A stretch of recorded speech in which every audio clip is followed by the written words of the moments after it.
Shout out to everybody in the building, man. Coming through. Okay, cool. We hop right back into it, brother. Right back into it, man. Hey, we gonna hop right back into this thing. Just to give a shout out to my man Bernard Riley.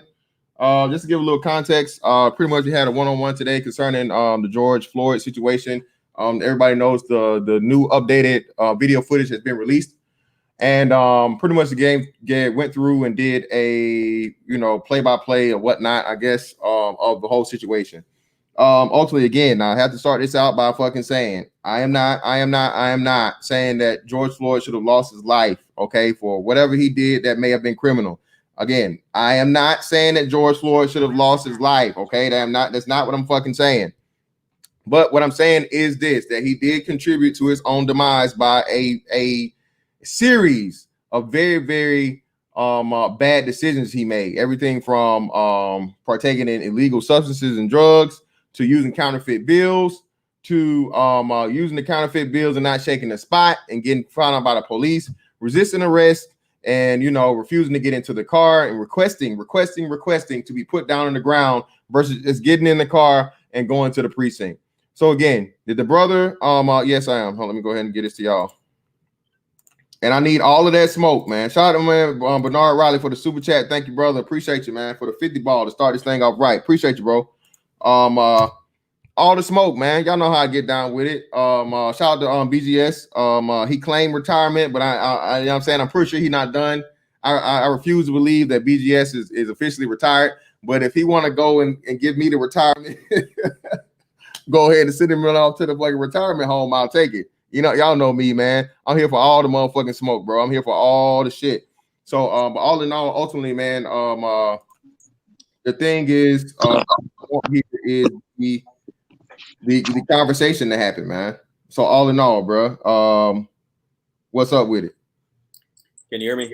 Yeah, I got you. Yo, let's do this a little different. I'll do the counter, or I'll do the, we'll do it like a real debate. Because I really want to address some of these points. So the number one question for you: when he had the knee on the back of the neck, should he have let up at a certain amount of time? Or I shouldn't say should he. What do you think that they can still get a murder conviction based on what we know right now? Let me say it that way. All right. So by my assessment of this, mind you, I'm not a lawyer. I am not a fucking prosecutor or a judge or none of this shit. From what we've seen with the extended full vision of the thing, it's going to be extremely difficult to convince a jury to convict this cop of murder, man. Right. Depending. So, let me say this also. This gets back into the energy part. You see, the public wants a trial. They want a murder one and all this, and then that kind of forces the prosecution to, we're gonna charge, and this is where the tinfoil hat in me comes in, I'll admit, where they can potentially overcharge the cop, and then he gets off scot-free, versus looking at this like, okay, we won't do murder one, we would do manslaughter though, but that doesn't have the same ring to it, that doesn't satisfy the SJWs and all that shit, you know what I'm saying? Yeah, and as you bring up a good point too, overcharging is sometimes a lot worse than not charging at all. Because like I said, you overcharge for something as serious as like murder versus manslaughter. The whole thing about murder is intent. Okay, like you meant to do this, you meant to kill him. And I think this is going to be extremely hard for them to prove to begin with. But now, furthermore, with the extended video and this man saying, hey, the guy refused to comply until we complied with him. We pretty much did what he asked us to do and putting them down on the ground. And then we tried to use the training. We used the training that was given to us by the state to employ, subduing him until he calmed down. He just would not stop resisting. You know what I'm saying? Is it right? No. But I mean, is that a perfect fucking defense of fucking murder? Again, this dude, and listen, niggas don't even understand how a lot of this shit branches out, right? Rayshard Brooks would be a perfect example. Hey, we just saw two officers here during this extremely high time of racial tensions, right? To where a cop stopped a man that was a drunk driver. He overpowered two fucking officers, and shit was this. So all in all, man, like I said, there's so many things out here that should be considered. But I don't think people want to look for the consideration of the I guess counterpoint that me and you are doing here. They're just looking at the emotionality of if you say anything other than he was wrong, they murdered him, he was killed.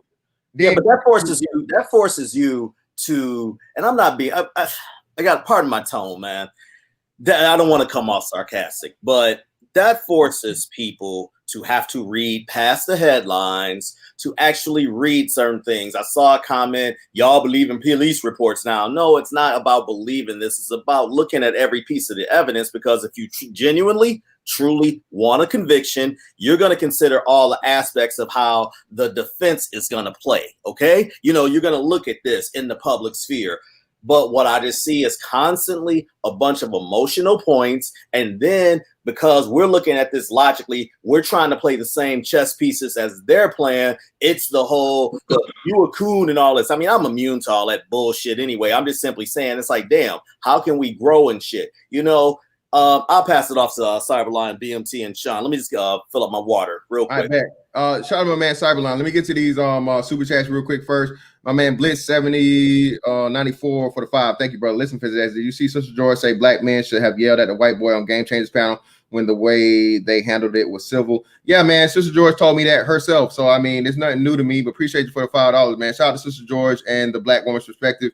Also, congratulations to her and brother Curlin on their engagement. Shout out to Melody, always supporting with the super sticker. Thank you, sister, for the $9.99 super sticker. We also have, well, hold up, where we at, my man? Daniel, I told you about giving me money. Damn, you know, motherfucking money. Daniel Meyer for the $10. Thank you, brother. Appreciate you. Jalen Roddy for the $5. Thank you, brother. Thank you for the contribution. My man Cyberline 7. What's up with you, brother? Good afternoon, fantastic. How's everybody doing? Another great day, man. Yeah, it is, man. Always a blessing. So, you know, what's interesting, what I heard you say, man, as I sat here and I listened, I wasn't going to dial in until you say, bring the smoke. So I'm gonna kind of crank the fire up with you. You know, what's interesting is when we had the incident with Mike Brown. And I want to say around that time, man, I was actually living down there in Georgia. I was down in Bacon County, Elma, Georgia. They ran me up out of there because I couldn't take it, but because they was tripping. But what's interesting is with the whole Mike Brown situation, to parallel what you said about George Floyd.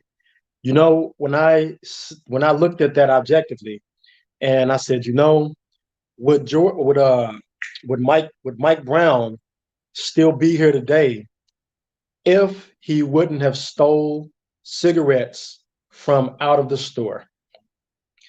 And a lot of people got all up in arms about that. And was it worth shooting the brother? No. But again, something my grandmama told me, man, a long time ago, is that you know, sometimes you can do things to put yourself in position so that the hot pan can be laid upon your ass. That's what she told me. And so I think it's interesting when you made the statement that had he just chilled out, would he have progressed or gotten to the stage where we saw what we saw, unfortunately? And, you know, I tell people all the time, fantastic, I've been pulled over, I don't know, as professional as I am now, and as I've always been, and as street as I've always been, I've been pulled over so many times for driving with no L's, when I was riding dirty, and when I was just riding just to be riding. And I always adjusted the glasses, gave whatever identification that I had, even in rental cars, fantastic, and never got the car took, never went to jail, never got arrested. And I mean, people would be like, damn, how are you doing the incredible? And it's always because I stayed cool, because I knew how to play with the police. And it wasn't a bowing down to them. It was like, no, you know, simply comply, say nothing, only answer the questions that they ask you so that you can get out of the situation. So I agree with you on that. If George Floyd would have maybe had a little more chill, he probably wouldn't have got put in the back of the car, or he could have told him, "Hey, can you roll the window down? I have some health problems." Again, same situation. He did say that. Yeah, same situation. If Mike Brown never would have tried to strong arm cigarettes from that store, or if he would have got away, then he will probably be with us today. So that's what I wanted to say. Go ahead. Cyberline, the pushback you're gonna get on that is the white people do it too, and they don't get shot or whatever. It's a video right now with this, and what actually they do get shot. So say it one more time. Actually, they do get shot too. No. I'm being, I'm giving devil's advocate, if you will, of the pushback. Look. Actually, I'll let the other brothers answer because I think we all on the same page. Yeah, let me read the super chats real quick. Shout out to Sir Tice, thank you, brother. I'll be on the panel still contributing. Thank you for the 5, brother. Salute to you. We greatly appreciate it. And we got my man Native Arain. Thank you, brother, for the $4.99. Peace, brother. Fantastic. The way the way he was acting and crying makes us look weak as fuck. Hey, bro, tell me about it. Are we pro beggars? And again, man, like I said, that's another reason too, bro. It's just like once it really gets out here and it showed to where, like, he wasn't just begging and pleading. And once he was on the ground talking about I can't breathe, the man literally said I can't breathe, bro, while he was in the car. We the coons though.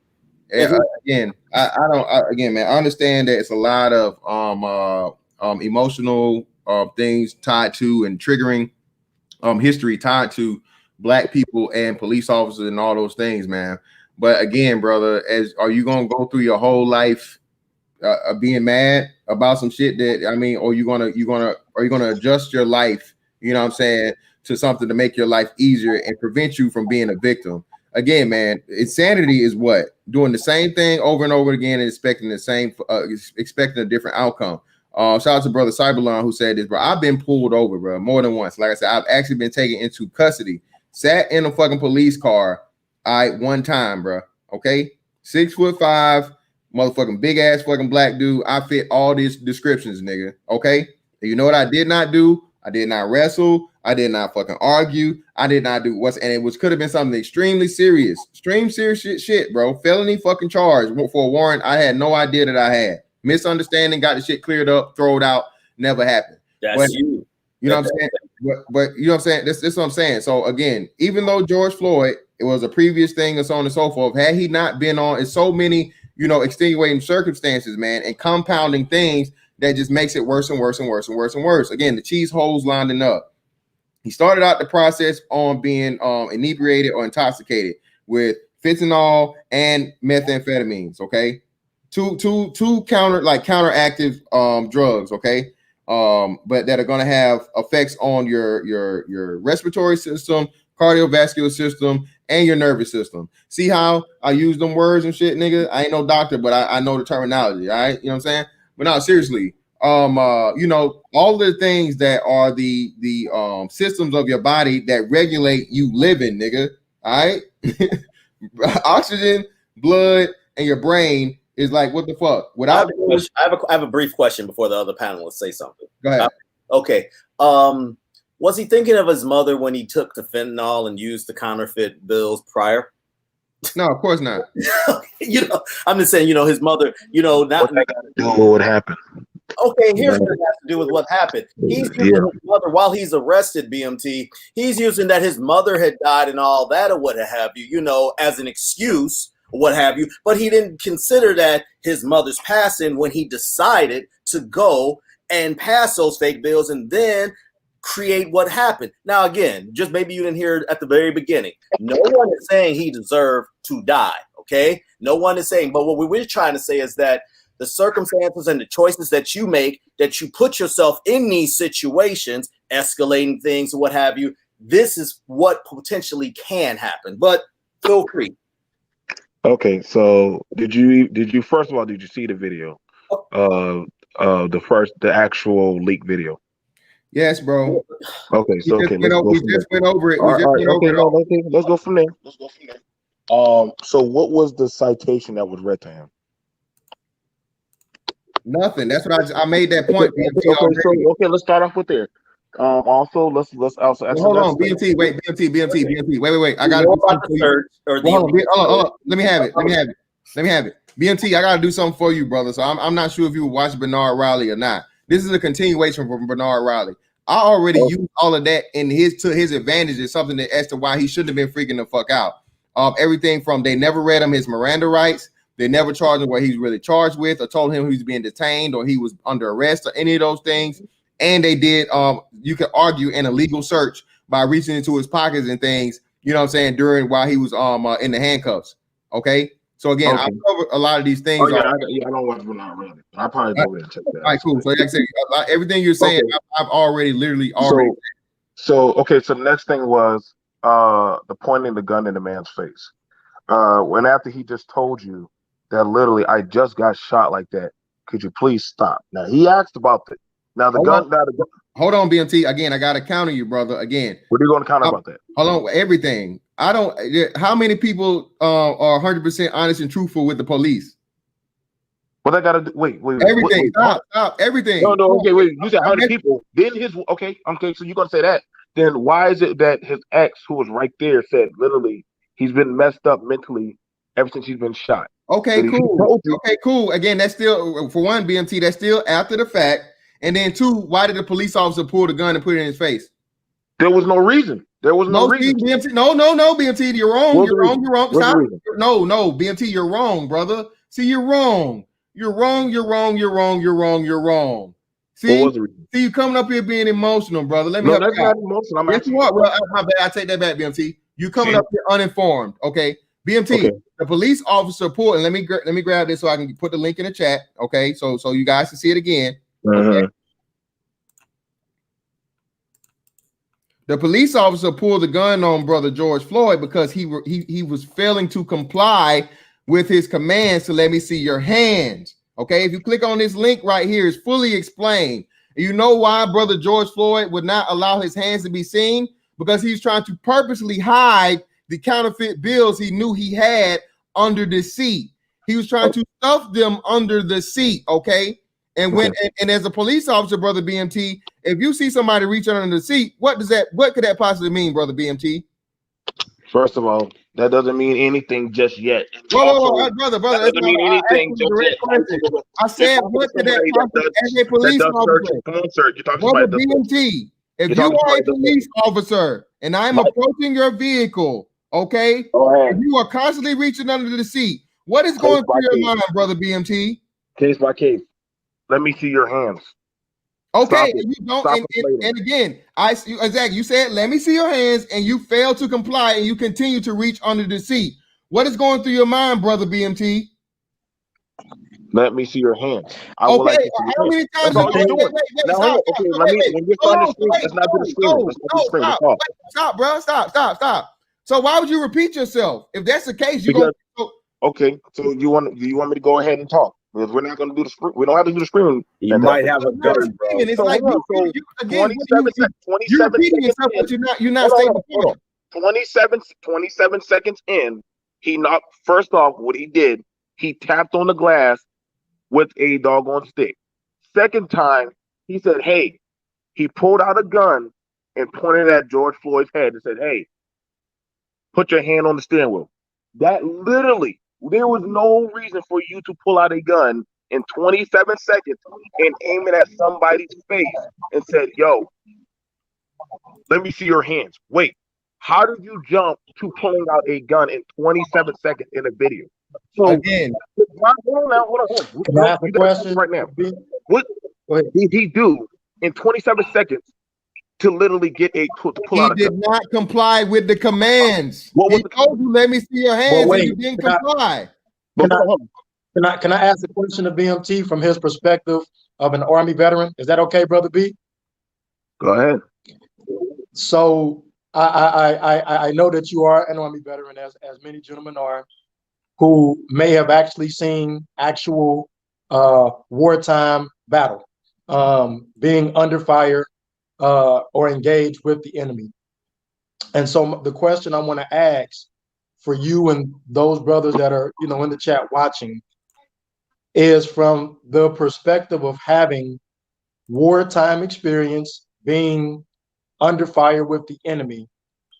And when you parallel that with a lot of what we've seen here in America on many highway stoppings, where highway patrol in various states have done pullovers, get a license, come back to the car. When they go back to the suspect's car, who might be under some trouble and don't want to get pulled over or get arrested, when they go back to that car, it's well documented that many officers or patrolmen have got blown away or lost their life or almost blown away.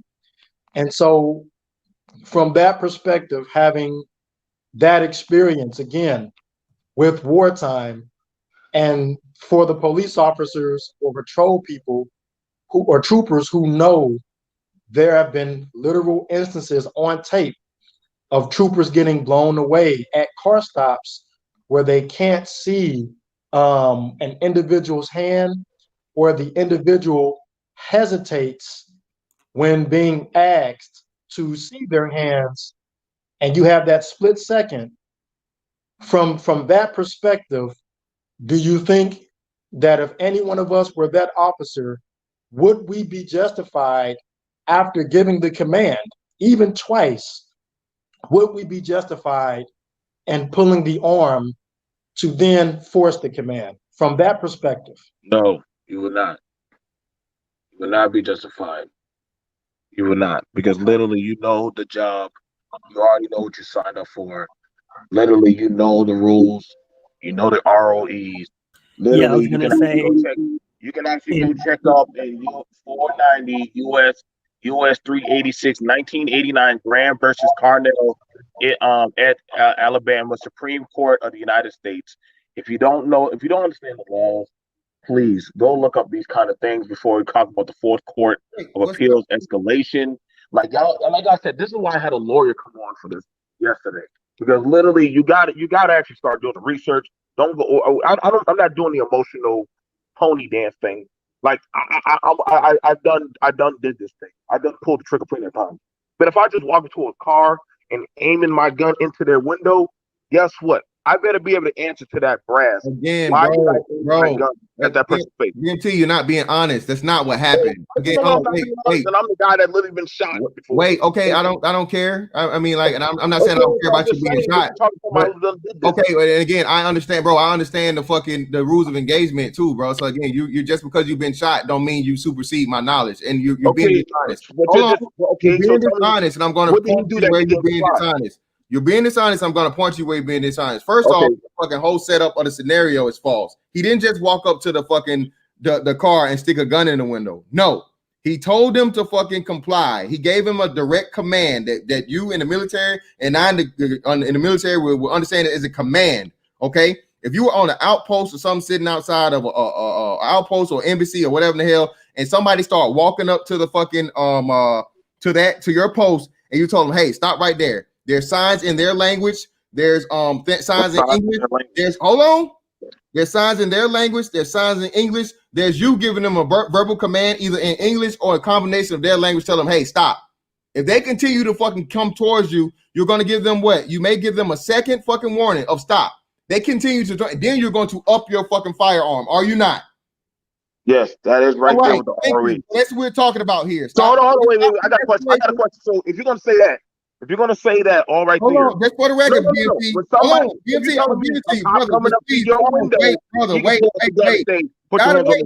brother, you gotta wait. All I need you to realize is you just said yes, fantastic. You're right. So again, military, brother, I gotta walk you through it, not just for you, but for everybody else. So this is why I'm not dissing. Shout out to fucking BMT, man, armed combat veteran. Actually took fire and everything on it. I don't want to belittle that. Okay, I'm not trying to belittle that. That's why I said I don't care. I didn't say I was not caring about your experience or whatnot. But I'm just using this as an example to prove to people that even though I have not been a combat veteran, I still have the same access to the same information and have the same understanding that you know about the scenario, brother. That's all I was trying to do. It's on you. Okay, so and we're looking at this. The man came, the rookie came there, tapped on the glass. Now, first off, he kept saying, "What did I do?" Well, sir, you got to tell the man what did he do wrong first. But if you ain't tell the man what he did, right now we don't know what you're there for. So no, stop, you're wrong. No, yes, he you doesn't. do. Stop Yes, it. you do. BMT That's is the not law, true. fantastic. No, it's not. Come on, man. BMT is Come on. not. You just said you had a lawyer, but Dude, the lawyer listen, wasn't good a or cop- you weren't good. The Hold on, police. hold on. Let me show you this right now. If a cop were to show up on one of my work sites and literally start walking around, and I walk up on him and say, "Hey, what are you here for?" Well, I'm a cop. I don't give a shit. What are you doing on my work site? See, hold on, wait. See, BMT, I'm too good for this shit, brother. Let me. This is a What are you totally too good different. for? Hold on, wait, brother. This is a totally different situation. You're right for your scenario, which would be on your private property. This isn't his private property. He's on a public street in a fucking vehicle. So Okay. therefore, the same shit does not fucking apply. So I'm going to ask you again. Am I correct? No, you're not. But he said, "Officer, what did I do?" He doesn't have to tell you shit. Wait. Hold on. Wait. You're telling me that a police officer, who literally is pointing a gun at me, does not have to tell me, the person that he's pointing a gun at, what I'm doing wrong. No. That he just He point a has gun a at me. minute. He has a minute. Or BMT, No, if I can. I don't need nobody else. You're telling me the guy who tapped on your window and then pulls a gun out and then says, "Put your hands on the." Now you like asking, "Yo, what did I do?" Hold up. What? How does a Class C misdemeanor go to a gun level? So when you jump there, we're trying to figure out. Because me and my people right now sitting here like, "Whoa, brother, you got to give me a chance to respond." I would sure like to hear. I would sure like to hear your response. Well, okay. Well, and I'm going to give it to you. So, regardless of the class of misdemeanor, a misdemeanor is what? You breaking the law, sir.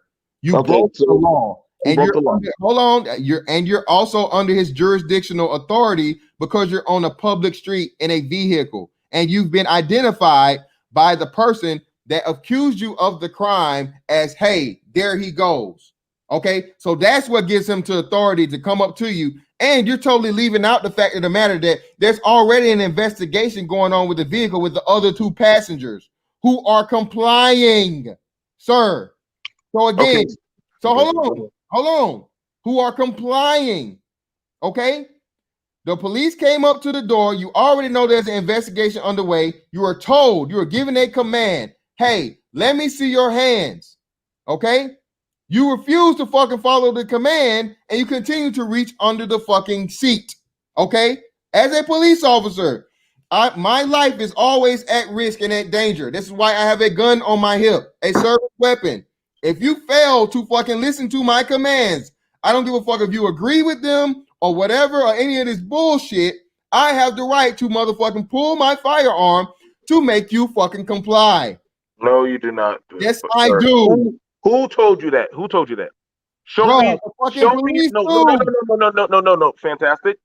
If you're gonna say you have the right to do that, you need to show me the code and where it says that I have the right. And within 0.1, now if you would have told me that literally that this was a car theft, if you would have said this was a car theft, then yeah, you was in the right. No, if you would have said this was a car theft, yeah, brother. But you didn't say this was a car theft. Brother, it doesn't matter whether it's a car theft or not. Again, I'm going to run this. I don't think you're hearing me. You have been accused of a crime by a store that you went into of counterfeit fucking money. Okay. You did not leave the scene. You stayed there. You went across the street and they came out to the police and they pointed them out to you. The investigation is underway from that point. You are on a public street. Okay. In a registered vehicle for whatever state. So therefore, you are under the jurisdiction of that officer, sir. Okay? An investigation is already going on. Your passengers are complying with the investigation. I engage you. I say, "Sir, please let me see your hands." You refuse to fucking comply with my thing. So I say it again. "Sir, let me see your hands." You continue to do fucking activity that is extremely dangerous to my safety by reaching under a seat.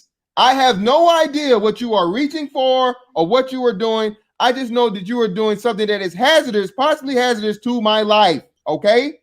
There's already two other people that are being concerned and things going on. I need you to comply, sir. I don't give a fuck if it was 1 second, 3 seconds, 172 seconds. Okay, the second shit is irrelevant. Once I give you a command as an officer and you do not follow my commands, okay, and your behavior of that commands does something that puts me at fucking risk, at danger, I have the right as an officer to draw my firearm, sir. Now you show me where I'm wrong. So okay, so you skip past. Okay, so let's ask this. He said hands on the. He said hands on the wheel. He said, "Oh my God, what's going on?" He put the hands on the wheel. He actually said, "Put your hands on your head. Turn around. Back up towards me." He said, "Please, officer, don't shoot me. Please, don't shoot me." He said, "Turn." He said, "Turn and back out." Now, the whole time he kept the gun on him. Now, I don't know how the hell he's keep reaching down if he has his hands on the head and he's already starting to freak out. He said, "I just got shot like this." So I'm watching the video as you're talking and doing all this stuff. So I'm trying to figure out, when did he have time to keep reaching down and going up, reaching down, and then the girl who got out the car. He said, "No, don't move too quick." So all this stuff, but I'm watching real time all the stuff that's going down. And I'm trying to figure out, where was he doing all this stuff at? Now, mind you, if he's asking officer, "What did I do?" you need to answer him, "What did he do?" But that's also your job. Stop it. BMT. No, so you're telling me as whoa, stop. BMT, stop. No, you stop. Call Faulkner, then go call BMT, Charles. stop. Wait, BMT. fantastic. I got a code. I got a code for us. So I like the way that BMT actually mentioned to look up a code. And I think what's important here, right, is information. And so here's what I have, because we know that many different police departments have many different administrative codes based on states, cities, locales, and provinces. So while you guys was talking, what I did was I just pulled up a random code book that seems to be specifically for Seattle police, Seattle.gov. And so what I was interested in is strictly the question that BMT asked, which is a code. So basically this says pretty much, when can their particular police officers pull their firearm. And so I can tell you, just in this example, Seattle has a specific code of conduct that governs every action that their law enforcement officers have. They have various titles. And in this particular instance that I'm looking at here, right, they have it, Seattle Police Department manual. So this is their manual. It's made public. And they actually updated it effective 6/19 of this year. So they made some modifications. And it's section 8-300, use of force tools. And under that, under the various categories, they have firearms under that particular title. And as I go to firearms, there's maybe 4 or 5 sections, but under the 5th section, they have various specific rules saying when an officer in Seattle can legally use their firearm. It goes from euthanization of an animal or to prevent a deadly attack.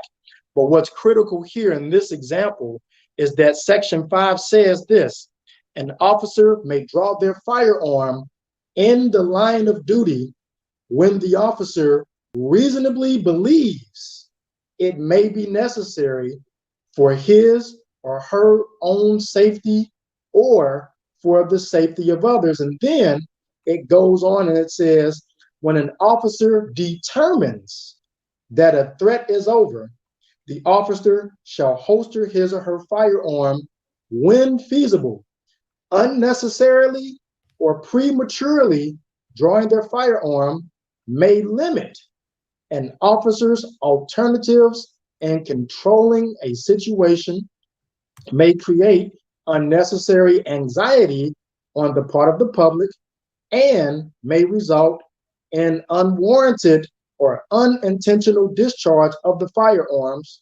And finally, it says officers shall not draw their firearms unless the circumstances surrounding the incident create a reasonable belief that it may be necessary to use the firearm in conformance with the policy on the use of firearms. And so what's interesting about that is their law book, their code of conduct puts the administrative power not only in the hands of the officer, but it gives the officer room to make a judgment call based upon what they deem is a reasonable, credible threat.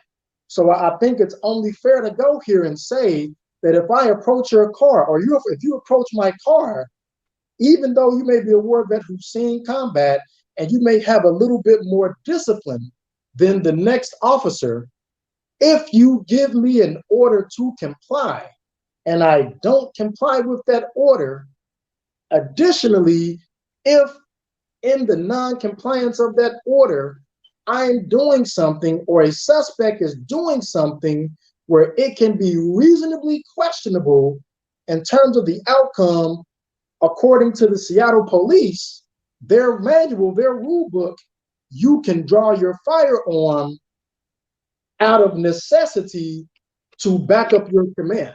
So I felt it was necessary to read that, and I thank him for asking that question, because we see an example here. And real quick, could you read the Minneapolis one? I got it in the chat for you already, brother. Give me a second. Shout out to Sidebook for the 199 manslaughter or nothing. This is right, bait. Shout out to my man Silent Sir, man, my man 100 grand, one of the A1 day ones, man, for the 20 ball on the super chat. On the Cash App too, brother. Thank you. Let me see. Here's the link if you guys want to. It's in the chat. I have it. I'm going to read to you from the thing. Authorized 5-303. Authorized use of force. It was, I guess, ratified on 10/16/02 and upped on August 17, 2007. Minnesota statute 609.06 sub division 1 states, when authorized, except as otherwise provided in subdivision 2, reasonable force may be used upon or towards a person for another without the other's consent when the following circumstances exist or the actor reasonably believes them to exist.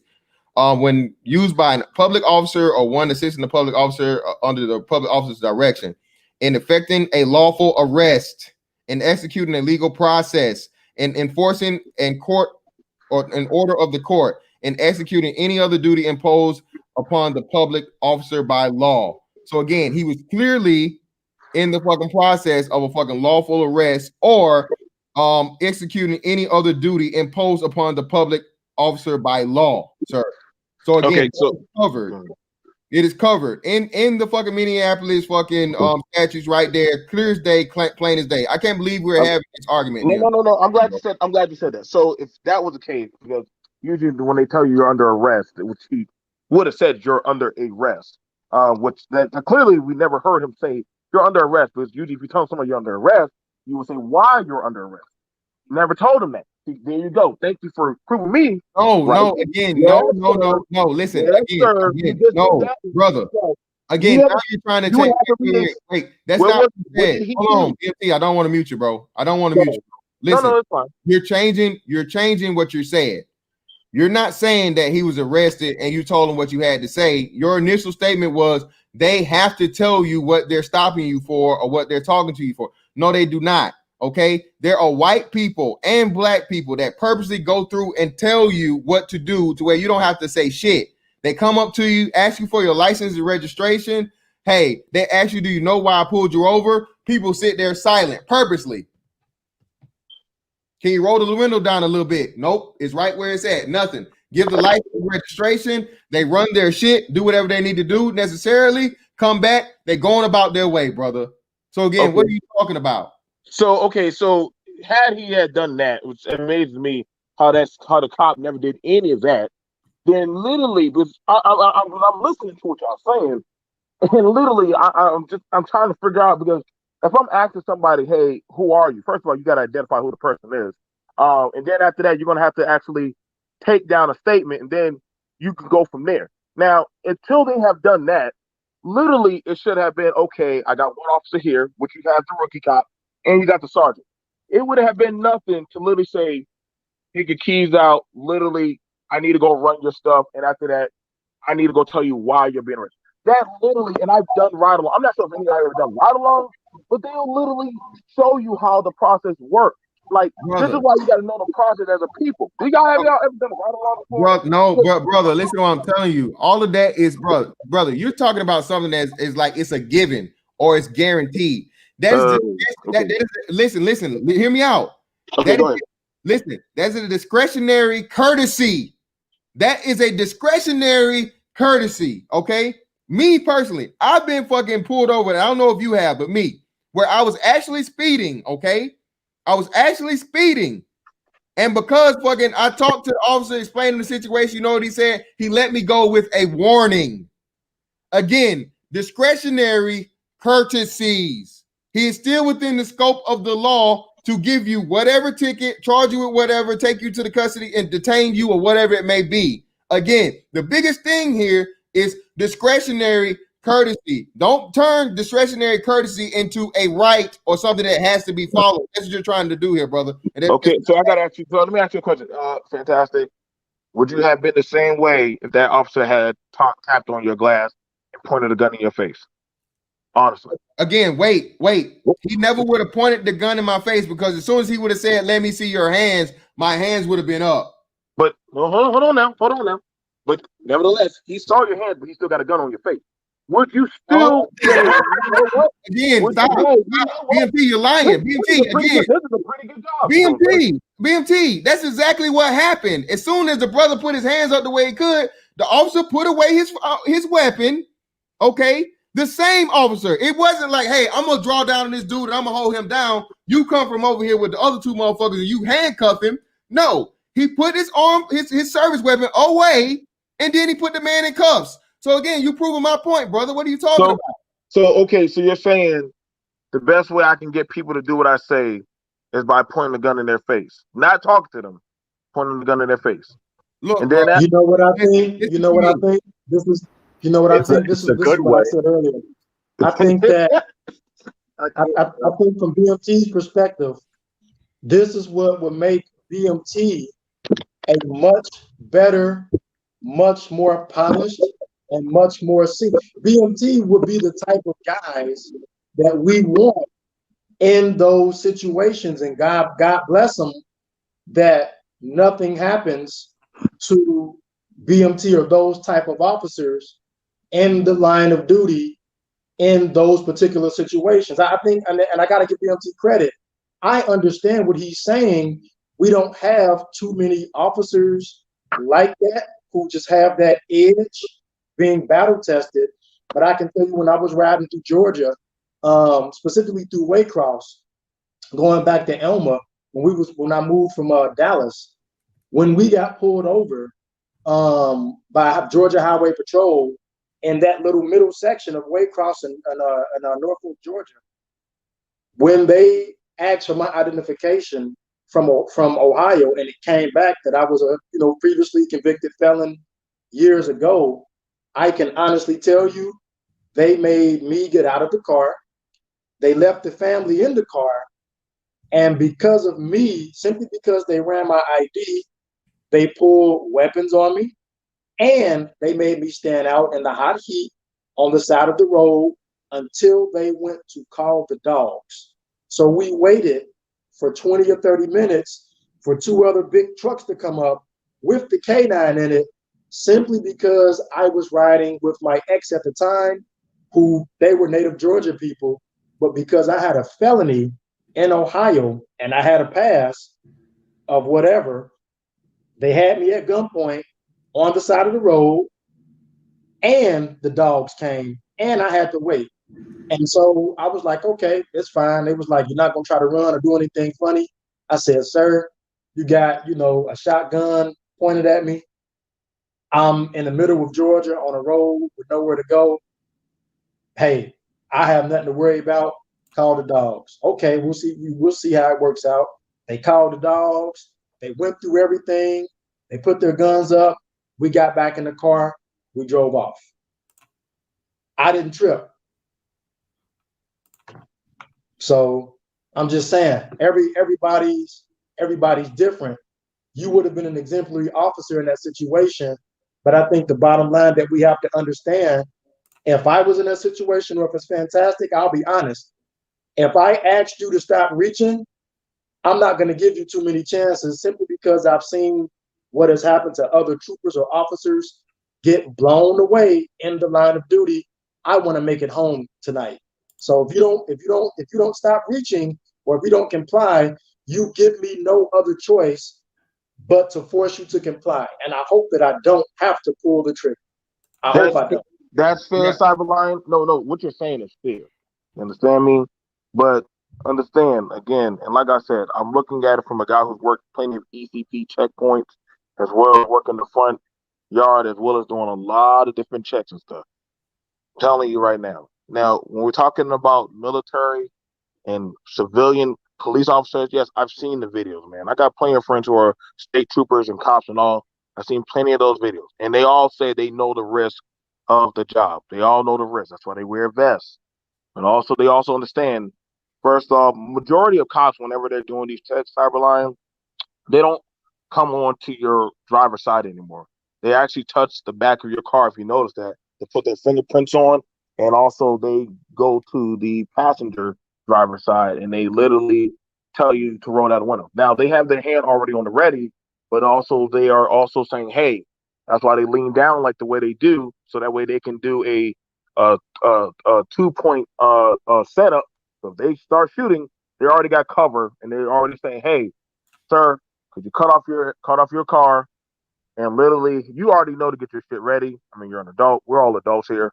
Like I said, it didn't transaction like that. I'm not dismissing what Fantastic is saying. I literally just pulled up I literally showed you the Supreme Court of the stuff went over. Again, that video leaking out did not help the officers. It really did not help them.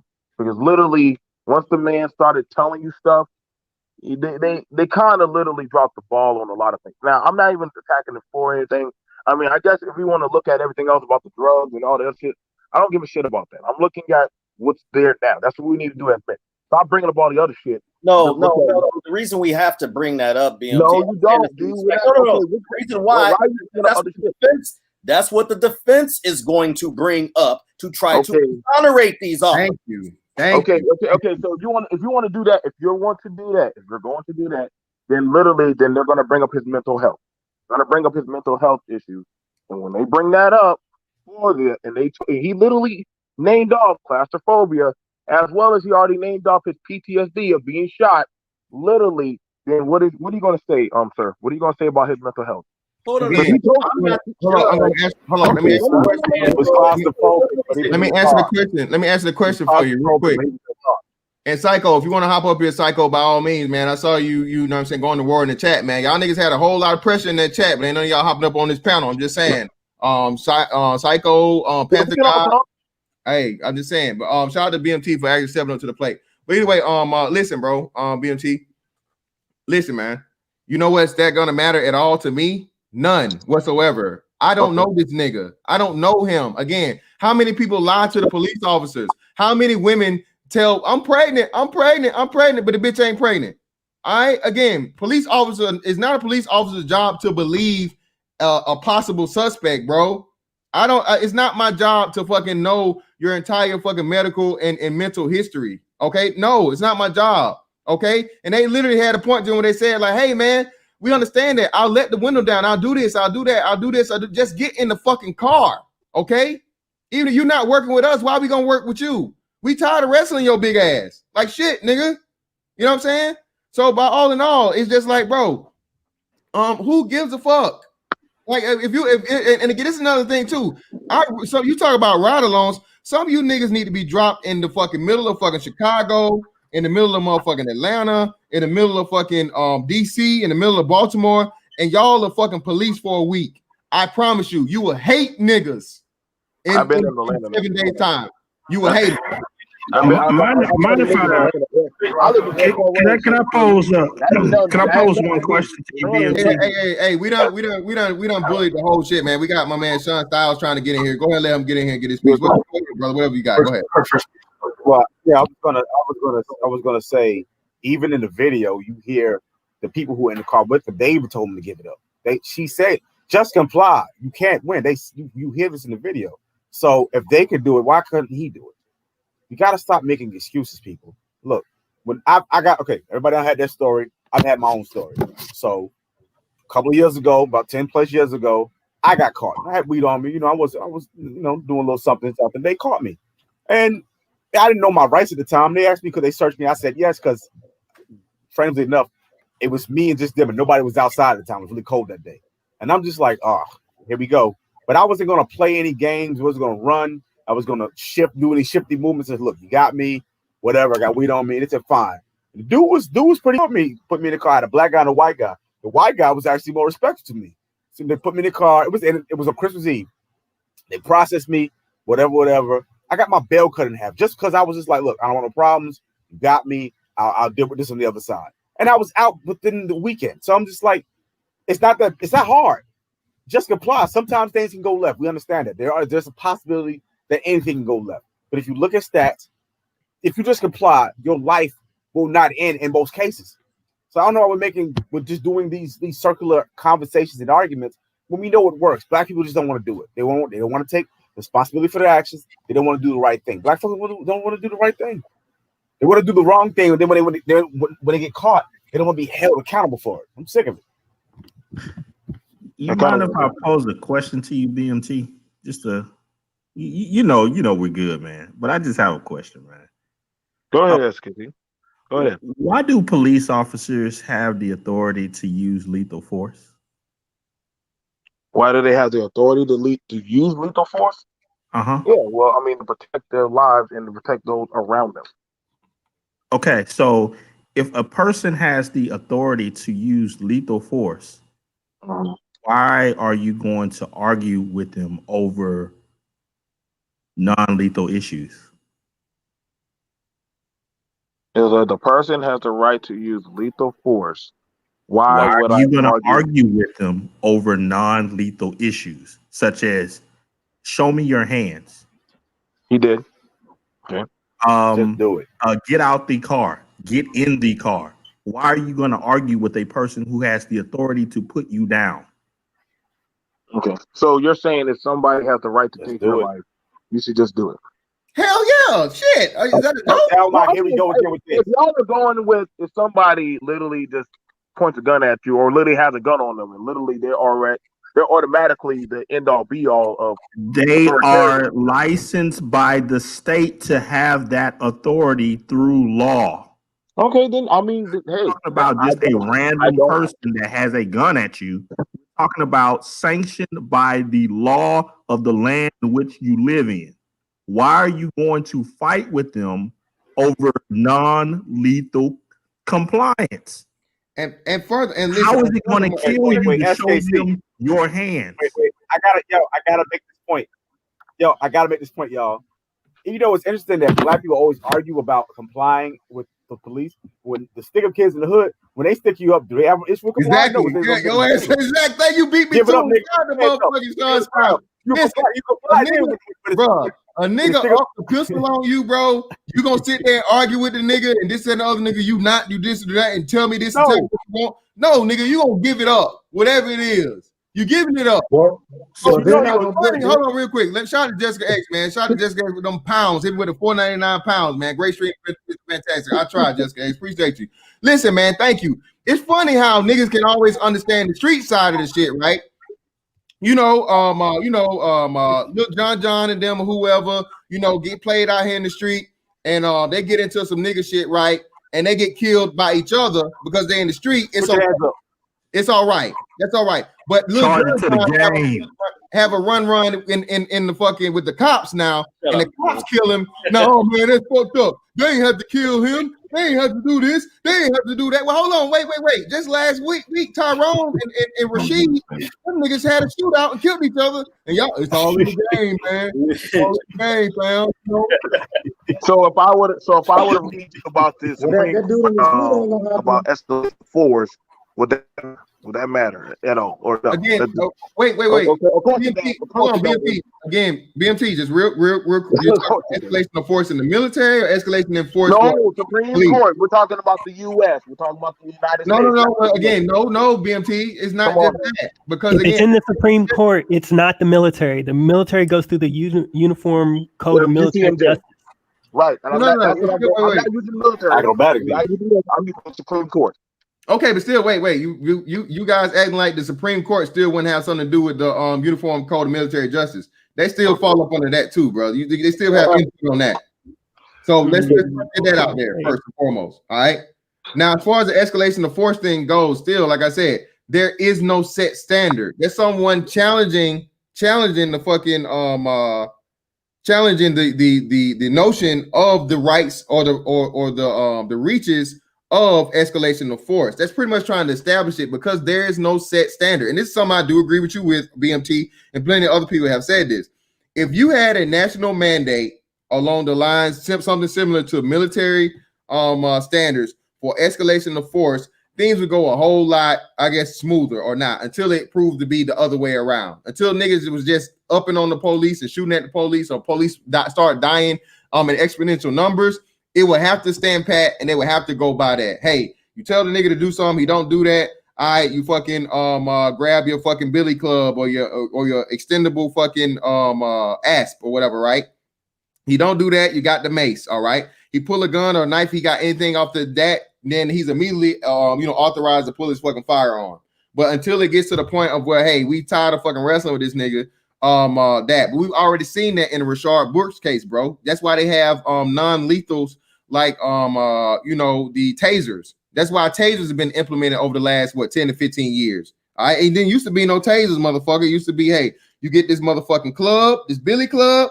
That's how you know we old. Y'all motherfuckers ain't never seen the motherfucking billy club with the motherfucking the L with that T. You know what I'm saying? That weird ass L motherfucker. Y'all ain't never seen that shit. The big boss man. Some of them still got it. They still got it. Or you get that, or you get the motherfucking, or you get this motherfucking firearm, bro. You get this hot lead. Okay.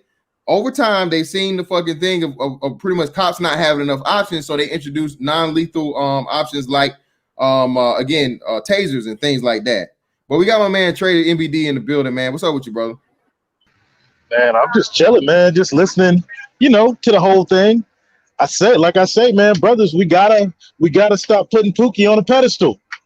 The only community of people on the planet that'll sit here and debate for hours about a nigga that earned lead, about a meth head earning some lead. Guess what? Let the man get his casket with his family. Let their family do their thing, and that's it. But at the end of the day, if you out there doing dirt and you meet your demise by the dirt you doing, it is what it is. But white folks, the real white supremacy, the liberals, like to use this stuff to make black people look like a fool. Because trust me, they laughing at us. They're completely laughing like, man, why black people doing this? Mexicans laughing at us, Filipinos laughing at us, Chinese people laughing at us. Like, man, why they all sweating this one dude when it is what it is? That only applies to the game. No. But Trey, I hate to do this. I hate to do this on fantastic. I hate to do this on Fantastic Panel, man. But, and I'm not saying that the dude was right, so don't nobody quote me. But I'm just saying, with people going crazy over a dude that was obviously on something and not complying, and then the masses of the group goes into, oh man, see, this is such and such. Does that show a lot of intelligence? Man, I ain't even touching that. Nope. I ain't even touching it. I ain't fucking with it, man. I ain't even touching it. Hey, yeah, man. You got that one, I'll jump in there. You got it. Go ahead. It would depend on how you quantify intelligence. Well, again, man, listen, the whole thing is, like I said, niggas don't, and shout out to my man, Soul Provider for the Soul Provider Z, baby, for the cash out. Thank you, brother. Greatly appreciate you. Yeah, man, listen, niggas don't word well, niggas don't math well, okay? And again, this is how and why we always become victims of the media, unfortunately. They sensationalize certain things, they show you this. Niggas have this trigger fucking addiction to slavery, racism, all of this shit, right? Police brutalities, all these trigger words, phrases, and philosophies, ideologies, right? But like you said, when you take it and you break it down piece by piece by piece by piece by piece, the dude was on drugs. The dude committed a crime. The dude resisted arrest. All this is clearly on the tape, but the only tape they allowed you to see was what the the standby witness footage, their camera footage, right? But they didn't show you guys this, and it happens all the time. Okay, it happens all the time. They know they got you niggas, so they just show you niggas some shit and tell you put racism, white supremacy, and then everybody immediately does this. Like y'all motherfuckers are still running around right now. This dude, I don't know who this fucking white dude is, but J.W. Lucas, whoever it is, bro, this dude is cutting niggas' heads off left and right over this Breonna Taylor bullshit. Okay, Breonna Taylor was not the what they portrayed her to be, bro. They purposely lied. Shout out to BMT. Appreciate you coming through, brother. They purposely lied about her and set up a narrative to make you niggas be fucking sympathetic over a lie. A lie. Okay? Hey, fantastic. Hey, here's the funny part, bro. Before the whole George Floyd fiasco, niggas was like ready. They like, man, we tired of Strags. We tired of the Daggle. We gonna support Donald Trump. That's the only way. And all of a sudden, now things done flip. And they like, oh man, y'all conservatives, y'all hood conservatives are crazy. Hell no. And they don't even, and not even realizing that Joe Biden said straight up, he picking a Strag as his VP choice. And niggas is still like, I can't rock with Donald Trump. So make up your mind, fellas. What do you want? Do you want more? 4 years of Stragosity? 4 years. Well, basically 4 years of having a Strag as president, because basically Biden about out of here. So it's y'all choice. It's going to be 4 years of this type of shit is going on with G. Floyd. I'm gonna step in for BMT for a moment here and play the other side of this coin. And I'm not going. Well, I say that, but I'm not going to like be like I'm hard on left or right because I don't care about politics. But I will say this: you guys make a lot of points about independence and taking personal responsibility and how the culture is messed up. These are things that don't need to be preached in the manosphere because it's talked about on everybody's channel. Everybody knows that, you know, this is what we are. This is the conclusion that everybody's starting to come to. Like independence, taking personal responsibility, that is true. But it is also true that things are affected by the environment, and probably more so true that things are affected by the environment. You do have control over your individual life and your individual experience, but there are experiences more so that are way out of your control that you just have to navigate the best that you can, which I think is what you guys are saying. However, I would posit, like, when you guys start talking about like why do we care about these hood niggas, and like I think over on Bernard Riley's channel it was like you guys are fools, and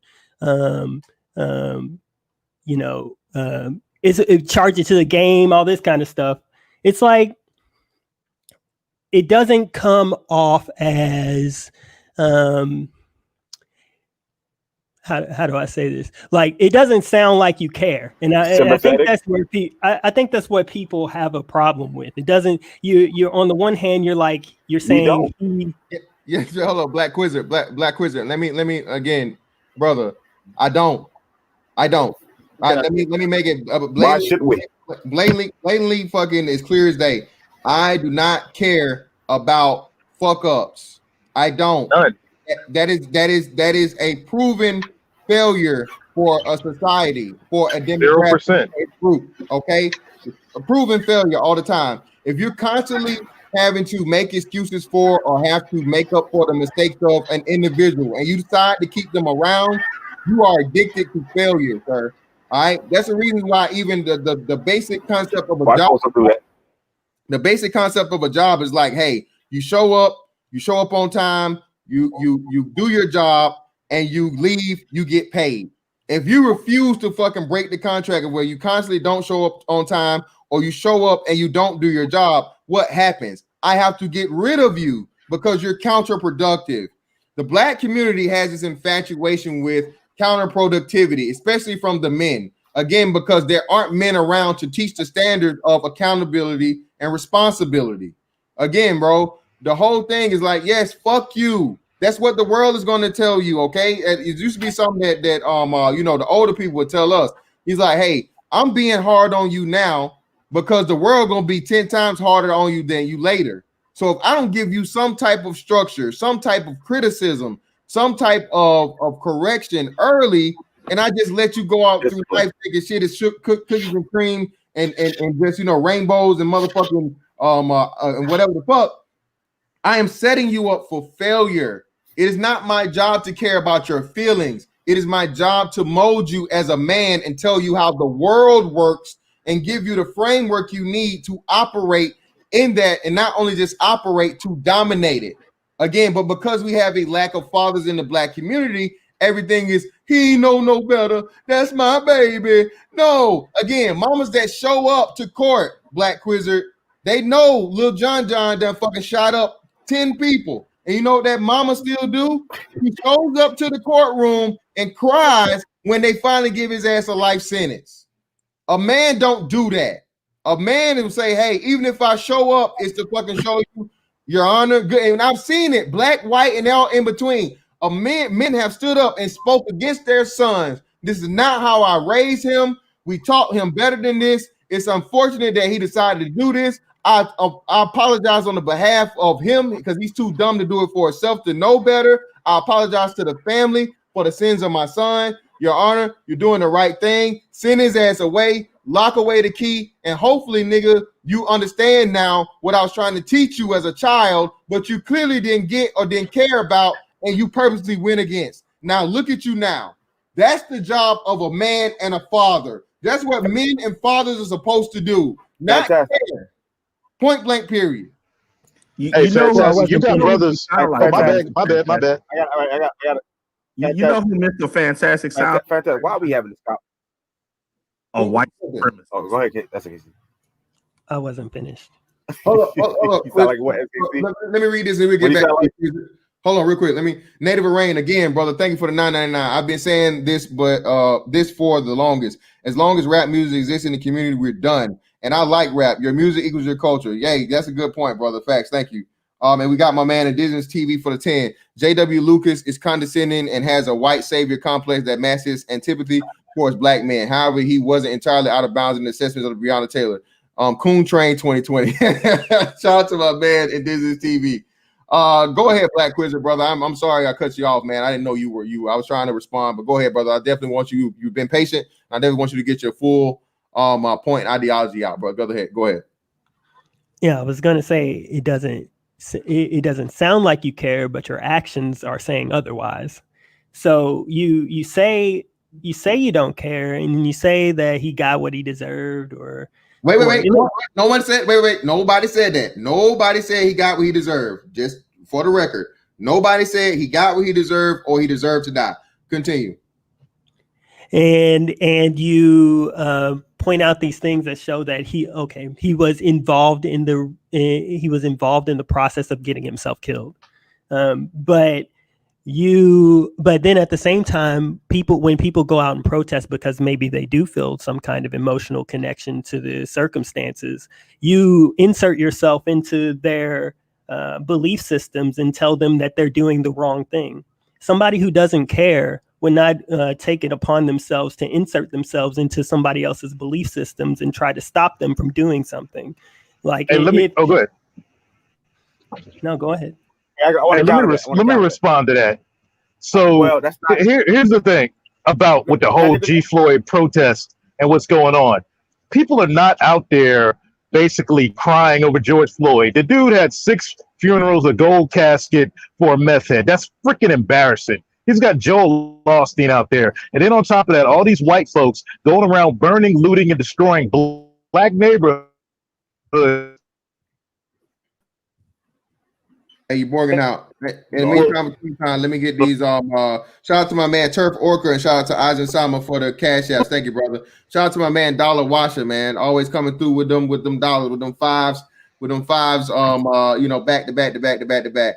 Those that can link up with each other, try to create your own environment, your own economy, and let those that don't fall to the wayside. Exactly, brother. I agree with you.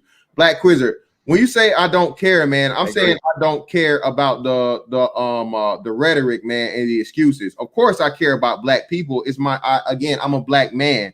I care about the optics and the detriment that's being done if it's not called out. All of the excuses, that's what I don't give a fuck about. I don't want to get none of the excuses about what happened to this man and the reason for it, because again, he contributed. He's not responsible. I'm not saying he's responsible, but I'm saying he contributed. And I'm saying that again, he's not deserving either, but he definitely contributed on several different accords to his demise. Again, the partaking of legal drugs, illicit drugs that fucked with his body, not only his body, but his mental state, okay? His inability to comply with the police officers, okay? And then resisting arrest. And then also, like I said, him ultimately asking them to do like the final way he would have been here versus just getting in the car and riding along and getting the shit over with. That's all I'm saying, man. Of course, I care because this needs to be talked about. This dude's been glorified, man. Like they said, this dude had a funeral tour, bro. He had a funeral tour. A man that was just unfortunately a victim of bad fucking policing, a bad police stop, right? Bro, this dude had a funeral on Big Kobe. Didn't get a fucking get a funeral tour, brother. They didn't take Kobe Bryant's body around different cities. You feel me?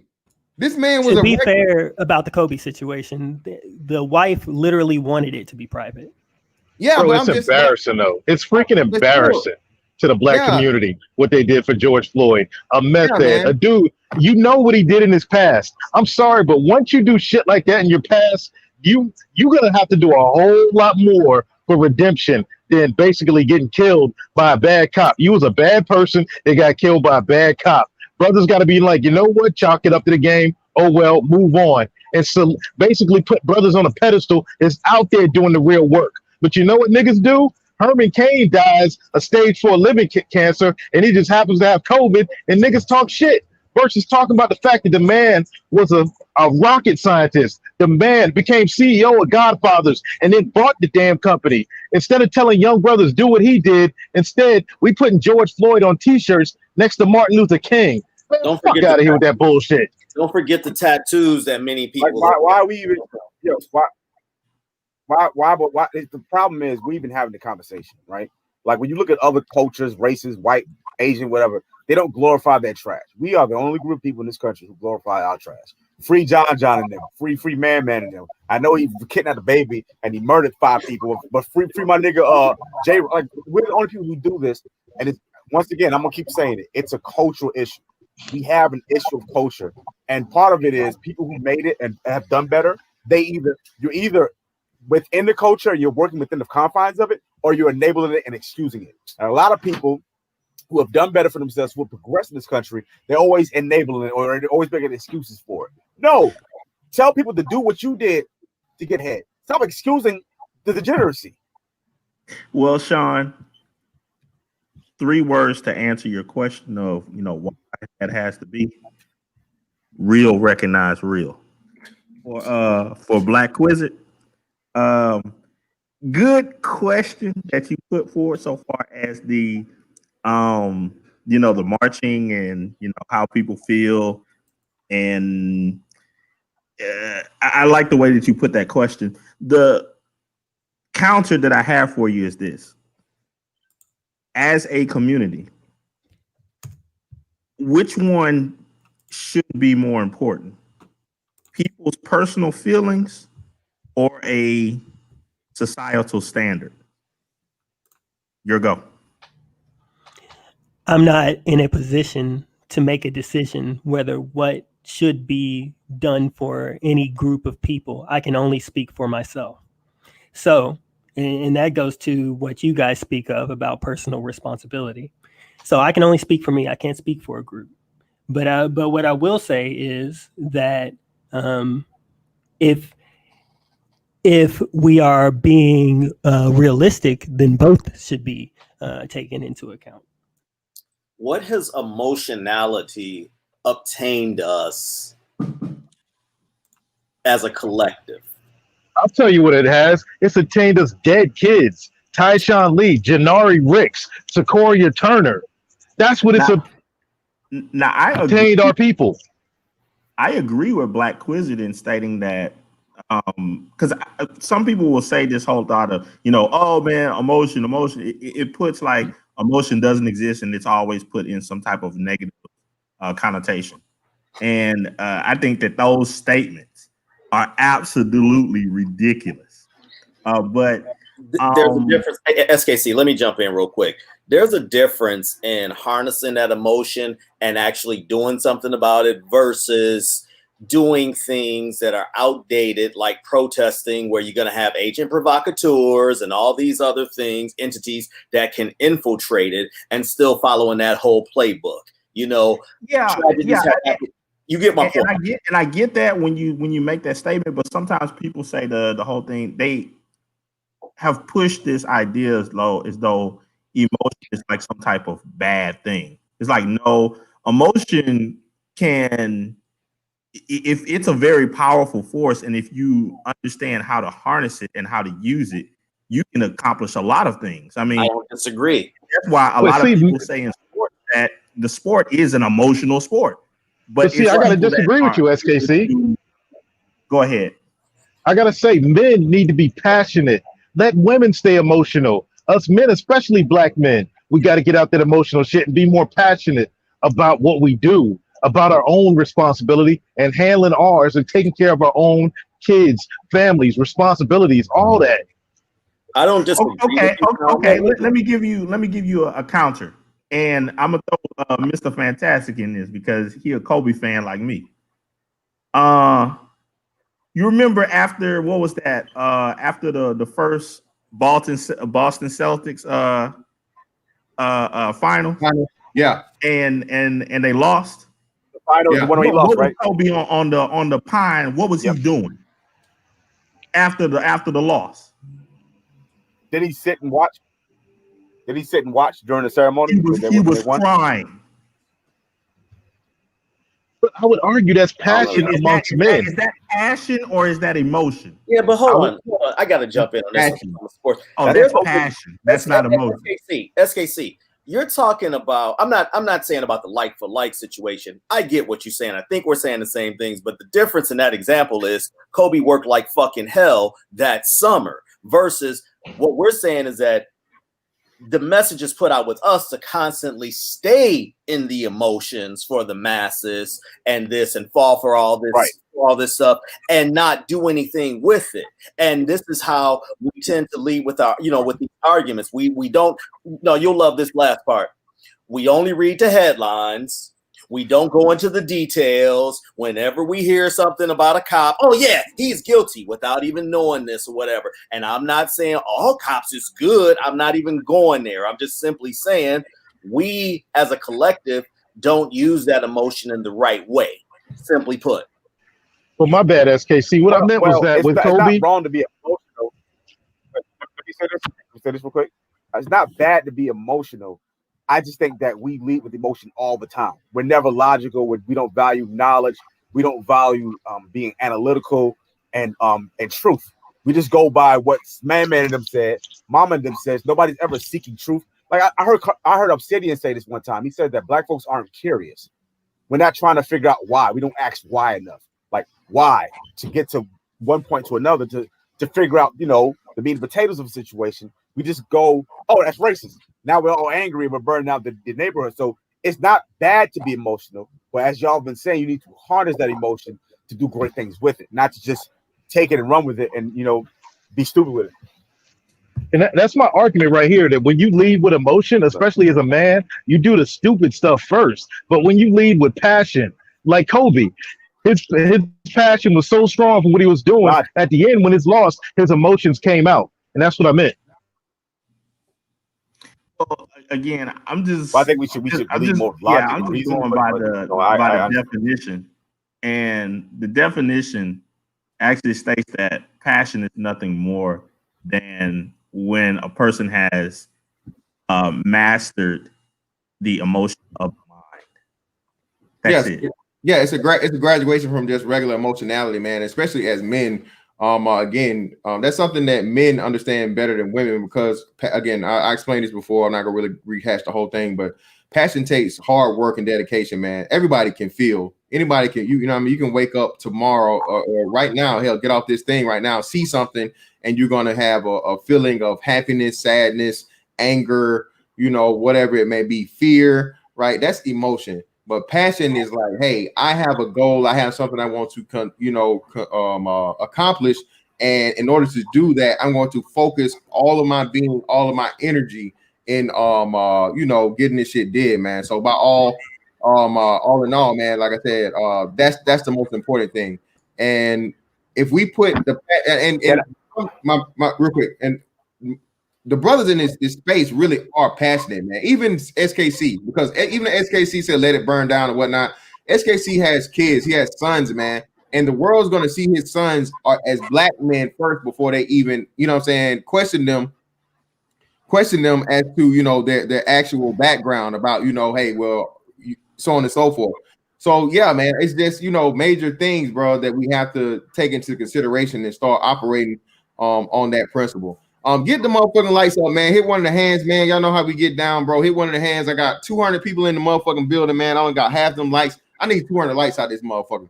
Go ahead, SKC, you got it, bro. And then we go to David. Yeah, let me go after SKC. And all I'm bringing up is that there's and I think to a certain degree, because Black Quiz is my guy. We didn't have some chats and so forth, but I think there's a delicate balance between the two.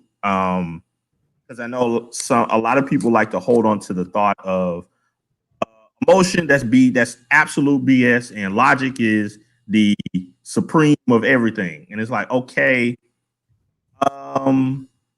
there's been some very logical madmen on this planet that they didn't give a damn about anything. They were not emotional people at all. So to say that you don't need to have a balance, I think is an absurd statement. I don't think you're smart enough to know that most of us, I think that with many of us or the collective, it's just that glass is 3/4 to 7/8 filled of emotion. Okay.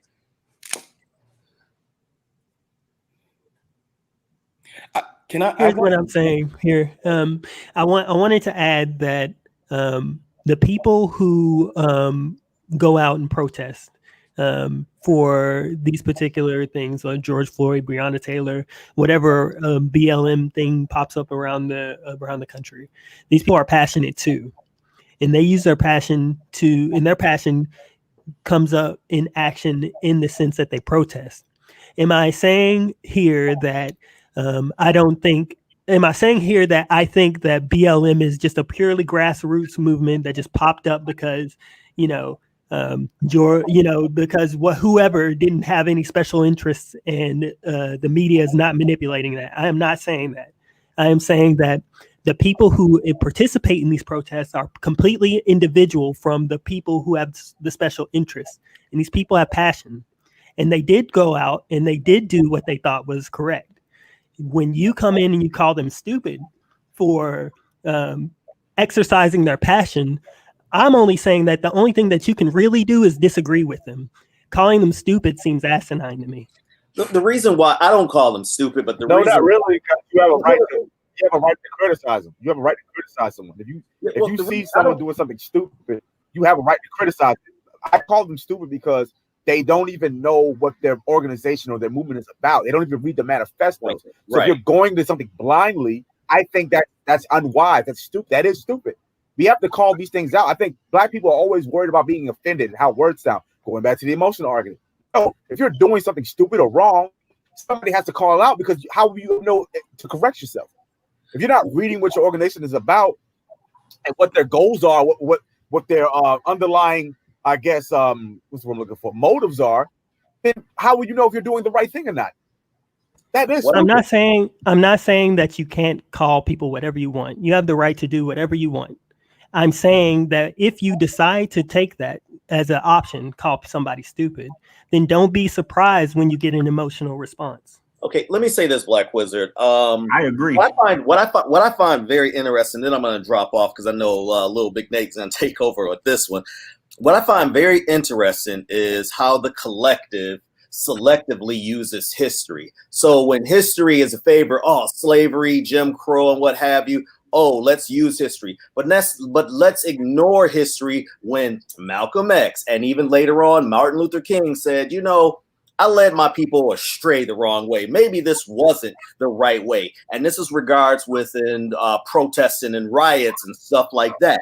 They realize that, again, that stuff is very easy to infiltrate. So for the new generation to pick up on these lessons that are already there, as Sean said, not read the manifesto, just act on emotions. Yeah, I'm going to say we should be more informed or more hip to the game with that. All right.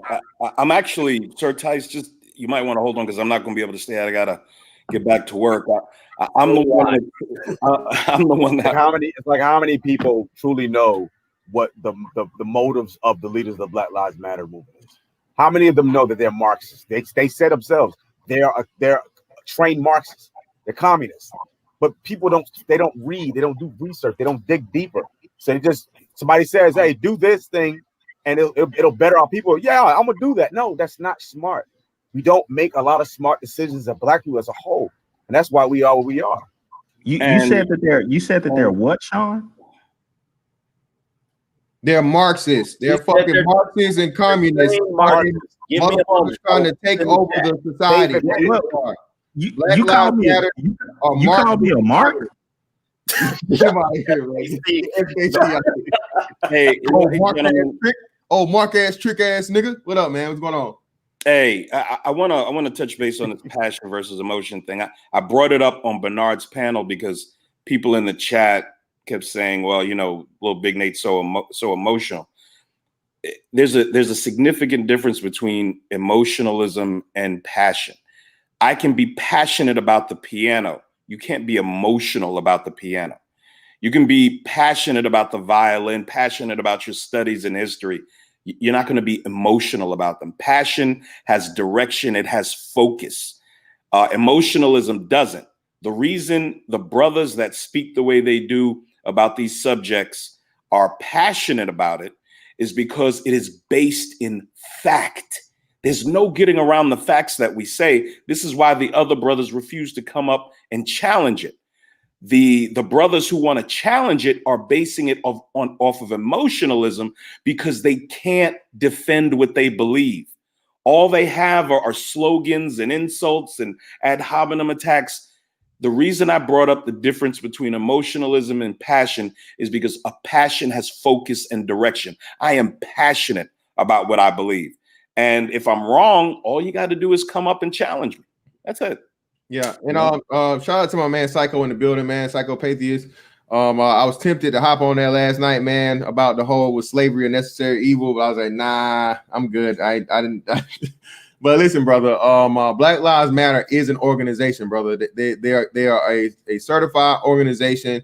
Again, you just look at what they did to the brother Hawk Newsom. You try to use their name without their authorization and see how fast you get that fucking cease and desist order in the mail. Black Lives Matter is an organization, a global organization. And again, the majority of their funds are linked to, or their funds are directly linked to Act Blue. Yeah, Act Blue, which is a Democratic fucking donation coffer. Okay. So again, there's nothing more organizational than that, than you having your donators go directly to a political fucking campaign fund. Okay, bro. So on the website, they break down which candidates got how much money. Just go to the website. They break it all down, how much money they've raised for each political figure. All of them Democrats, all of them leftists, liberals, socialists. Go look at it. You don't have to believe us. Hey, Nate, let me give you some push. This is all in plain sight. You can look it up. Nate, I'm going to give you some pushback. Just again, playing devil's advocate. So what is the conservative side gonna do? They ignore us. What do you have? I can explain that. The conservative side, the reason, first of all, I'm not a Republican. I'm a conservative. The reason I like the idea of being a conservative, because the conservatives aren't going to do anything for you. That's what they're good. They're not going to do a goddamn thing for you. They're going to say, okay, black community, let the very best men rise to the top. Let those men control the community. You get behind them. Let them represent you. Let them come to the Oval Office and represent what you're requesting, what you need. And then our community, that's what all these other communities do. That's what the Asian community, the Jewish community, all these other communities send the very best of their men to represent. What was that? Okay. Sorry, white man. No. White man coming to you. All these other communities send the very best and brightest of their men to represent them. And that's what we should be doing. The problem is you want the government to do something for you. Well, how come they won't come in and fix this and fix that? The people, many of the people in these depressed communities, they already receive tons of assistance. They get Medicaid for their children. They get $35 apartments. They get food stamps. They get cash assistance. They get free phones. They get all this shit. And many of them don't care. How many of these women are using the savings between the $35 apartment and the $800 they would normally have to pay? How many of them are saving that money every month to get their children out of the bad situation they're in? They spending that on Wookiee weave. Not even that. They're not. They're having more children. They're having more children. Yeah. They're buying all the luxury items. I've seen women. I drive into these communities to go look at the cars of these people and write estimates on them. These people have very nice large screen TVs. They go to any apartment complex in the hood after tax day and look at the number of big screen TV boxes in the trash. I dare you. Yeah, go there. Yes, another big thing. Yeah, another big thing too. Shout out to my man Caesar D1, man, for the $4.99 super chat. Thank you, brother. How many soldiers knew Bush and Cheney true intentions about the Iraq war? Was the ones that died stupid? Well, no. Listen, bro. The one of the gambles you take in the military, man, is giving them orders to go out there and lay your life on the line. But the people that choose to lay their life on the line chose that section of the military to represent themselves in. You understand what I'm saying? Again, the infantry, actual people with boots on the ground, gun in hand, that go out there and fight people hand to hand or on the battlefield are like 3% of the entire military, bro. It's a very, very, very small portion. The majority of things get done through bombings and airstrikes, shipboard, all of this. There's far more damage done and not saying that infantry is not important, but there's far more damage done by airstrikes and everything else than infantry. Okay, and the people that do unfortunately give it all up and pay the ultimate price for defending their country, your and my freedoms, understand that they volunteer for that. So I don't think they really care about the true intentions of it if and when they volunteer to sacrifice their life if necessary for the purpose of the advancement of America. Plus, they're given orders. They're soldiers. They have to do what the orders tell them to do. Yeah, I mean, going out and protesting because you felt like you gotta in the military, you do that, you be court-martialed. You don't do it. You go to jail. The brother, right? You don't have to, but I can tell you this: it's not gonna go well for you if you don't. Hey, there's a nice spot in Kansas called Leavenworth for you. Yeah. Yeah, you'll be making big rocks, little rocks.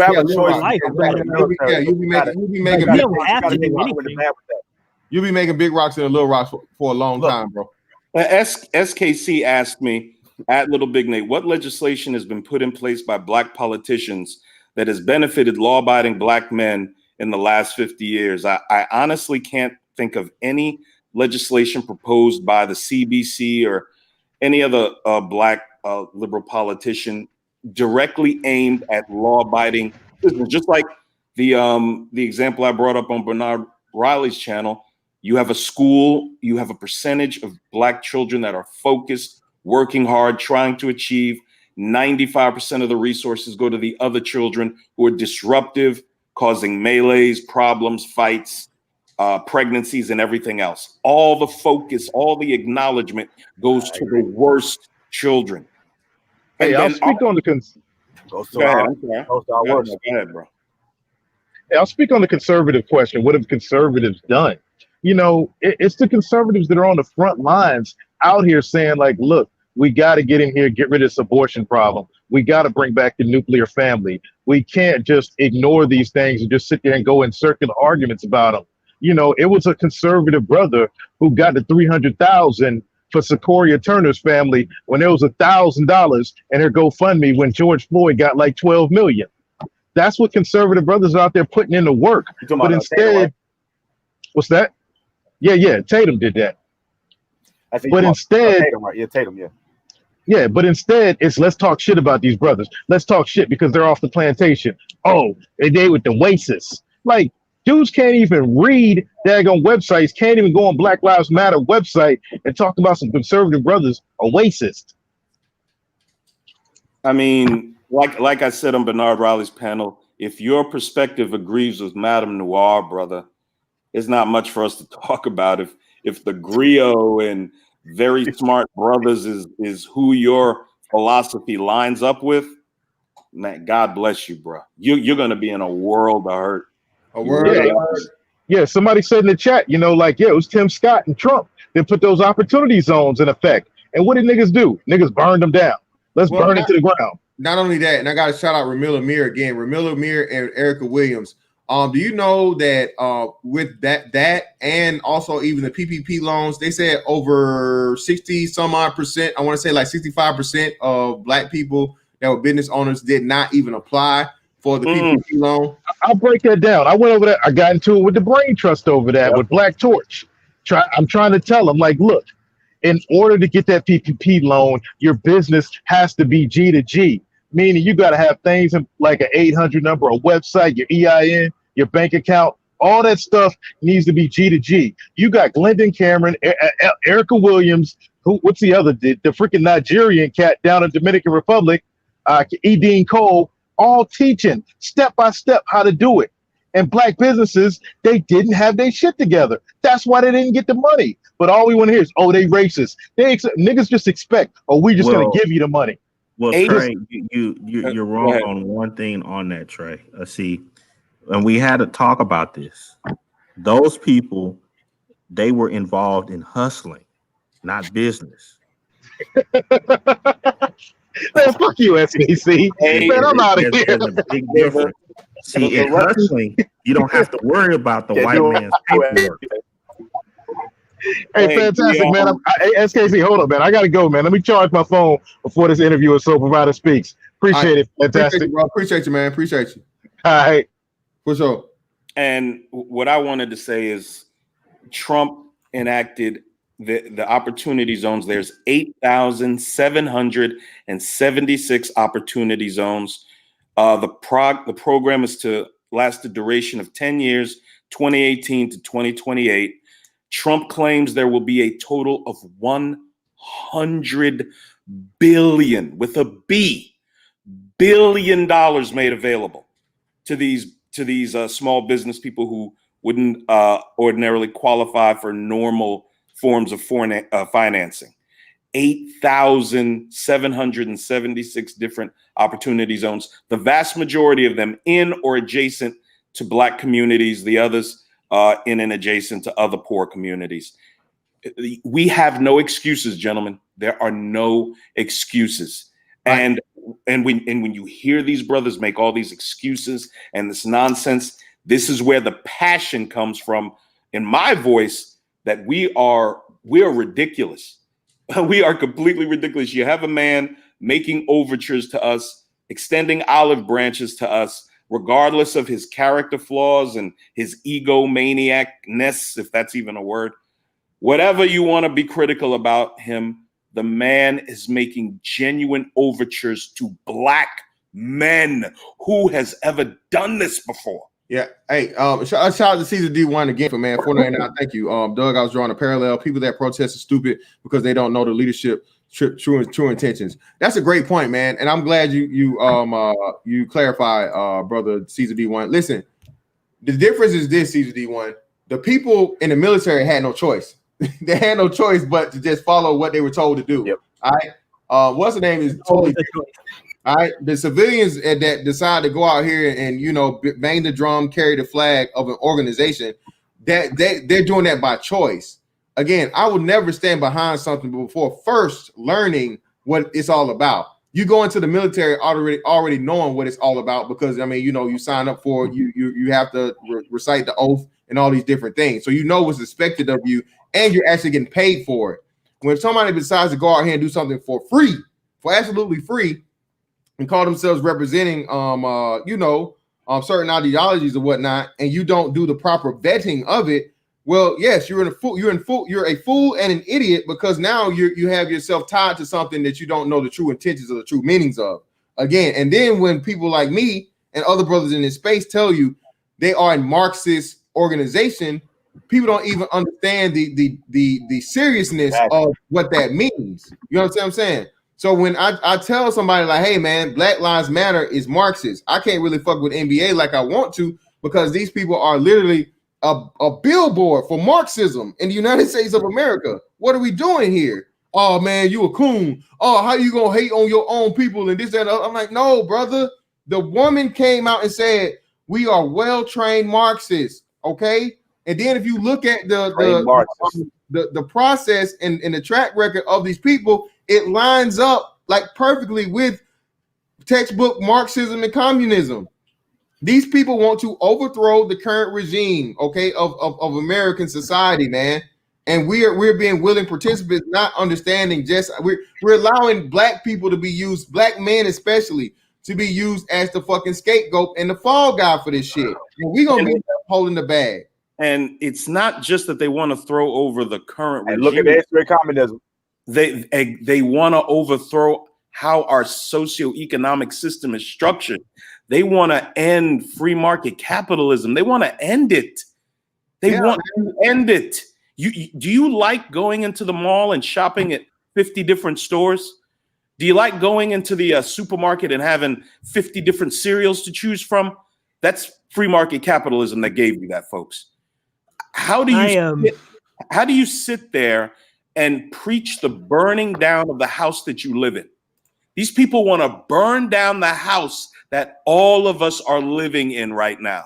Your mother lives in this house. Your cousins, all of your family lives in this house, and they want to burn it down. You want to help them? Go ahead. Go ahead. A house that, for that matter, that offers you more freedom and more agency than any other country on the planet. Like, look at China right now. Look how free Hong Kong was. Look at what China did when they wanted to stomp them out. When you're living in an authoritarian regime, they ain't nothing. You think you ain't free now. You think you broke now. You won't have anything. The difference is, there's the more income inequality, but guess what? Nobody has anything. So I hope they understand that. And they're twerking in the streets. You got videos of gay guys twerking in front of police. This is what you want. This is the movement you want to align yourself with. Really? Okay. Well, you fellas go ahead and do it. I won't be doing it. Okay. Real quick, shout out to Doug. Fantastic. Caesar's asking you to address the Republican administration during the time of the Iraq War. I'm confused. I mean, what am I going to address them as far like they were wrong? It's been proven that they lied. I mean, they lied. Man, weapons of WMDs were never discovered. It was under false pretenses. Everybody knows that that was for a resources reasoning. Okay, that was a reason for resources. But again, like I said, it still doesn't refute anything I'm saying or disprove about. As a military member, you can't do that. I can see what's going on all day, but I can't come out there and speak against the movements of the president and my commanding officers at that time, because otherwise you're basically asking me to throw away my freedom and my livelihood for my family. You know what I'm saying? So even if I can see something that's going on, people can't just hop out here and call it out. You know what I'm saying? But that's a risk you take when you sign up for the occupation of being in the military. You know what I'm saying? Does that make it okay? Does that make it okay? No, I'm not saying that it makes it okay, but at the same time, I'm asking, does it? Yes or no? No, I'm not. Okay, great. I'm asking the question. Okay, great. Okay, cool. All right, I'm just making sure I'm answering it, brother. I always want to, give you the attention or get to the point. I don't want to seem like I'm dodging anything. but the context of it, or the you have to take that into consideration. Like, there are certain limitations in you with anything, right? I mean, shit. I mean, you know, that's even though they have the whistleblower thing, you can't. That really don't fly and apply in the military, bro. All right, that shit is insubordination, is disrespect, and you can lose a lot of money and you know, a lot of shit for that. So by all means, man. So you have your reasons for following something that's not smart or just, the same way other people do, right? No, well. Yeah, but it's a difference, guys. Y'all not pointing out. That's different. Different because I signed a contract with the government. That makes it all right. Wait. Let me, Sean. Let me have this. You're a protest, dude. Sean. Let me have this. Sean, let me have this. So again, brother, I got show me. No, David, show me the parallel, or show me the equivalency of Black Lives Matter paying somebody, the civilian that decides to pick up a sign, take time out of their day, walk around and quote unquote protest and or riot. Show me the parallel where that equals somebody that has occupation. Go. Well, let me ask you this. What difference would that make to the point? Well, right. Exactly. You say what? What difference would that make to the point? It makes every difference to the point. It makes every difference. So because I got paid, that made it different. Okay, but that made it different because I got some cash. Again, you guys are leaving out important things. No, man. Hold on. You guys are leaving out very important things. I'll explain it to you again. When I go into an occupation, a voluntary job that I apply for, I am told up front that, hey, no matter who the president is, I have to follow what he says. No matter what any officer that's over me, if they give me a lawful order, I have to follow what they say. I go into it fully knowing and understanding that the part of me benefiting, me getting a paycheck on the 1st and 15th, comes with the risk of me having to work under the philosophy or the fucking directions of somebody I may not agree with. Okay, cool. Can I interject right quick? Go ahead. I'll give it right back to you. Go ahead. And that to me, that makes it even worse, because at least the other people, they can have plausible deniability. They can say they were naive and didn't know. You went in willingly knowing the possibilities that politics could have you on some bullshit, and you would have to keep a gag order to support it. So I would think in turn that would make you worse. That's wrong. Okay. And I also want to inject something as well. That's wrong. Because I was a part of the Navy for 6 years. They can research. Hold on, Black, bro. I was part of the Navy for 6 years, and they don't tell you have to follow orders. I mean, they'll tell you that kind of colloquially or between themselves. You'll talk to an officer and say that, but the paperwork you sign doesn't say that. The paperwork you sign and the oath you take, it basically says you have the ability to follow orders, and you will follow orders, but given if you do not follow orders. So it's like it's saying that you have a choice. You're making it sound like the contract goes in telling you do not have a choice, but the contract says you have a choice, and given that you do not follow the orders, these are the consequences. Yeah. So again, okay. So all right. So you go with the deal for the cash. So you basically sell out for the cash. Listen, we can dress it up however we want to dress it up. That's what it all comes down to. Can I make a comment? I couldn't wait for you to say the magic word sellout. Okay, great. Of course. So again, I couldn't wait. I couldn't wait. I can always depend on you. Comment real quick. I can always depend on you. Hold on, little big. Hold on, and I want to get a spiel because I've been quiet. I've been waiting for everybody to go. So you've done fantastic. Let me drop my premise. Great. So all right. So cool. So the sellout route again. There are far more people. Again, over 90%, over 95% of corporations in this country are ran by the quote unquote white man, the same white man that the government runs the government and so on and so forth, and has principles that kill far more people, especially black people, due to diseases like heart disease, and overweight, obesity, diabetes, all these things, that black people suffer from, but because they go eat at places like McDonald's and low income places and shit like that, kill far more black people than anybody ever would in the military. But yet still, black people feel the majority, have some of the highest rates and percentages for what? Service jobs, those same things, cashiers, burger flippers, all those things, right? So that's one premise. Second point would be, okay, again, you have to, in a capitalist society, have what? Money, okay? If you don't have money, that means you're going to not be able to eat, not be able to have a place to stay, not be able to enjoy your fucking life. Nobody's arguing that. Well, again, I know you're not arguing because you can't. So let me take you back to point A again. being that everybody is going to work for something that conflicts their own personal, whether it be absolutely personal as to the individual or to their race. Again, that just brings me back to fucking point one. No person is, for the most part, even if you're entrepreneurship, well, if you just own your own business, you be your own business on up. Even if you're your own business owner, you're an entrepreneur, right? There's going to be somebody that you're going to be willing to do business with that's not a black person, and you don't know where they're getting their money from, or you may know where they're getting that point. And I got to lay it out here for everybody playing. See, brother, I got to cover all the bases. All right. I just want to say that while you're going. Continue. Okay. So again, you don't know where they're getting their money from. Okay. So the whole premise of selling out by simply maintaining a livelihood and working under the same framework that everybody else does versus, again, going out and doing something and completely and absolutely free.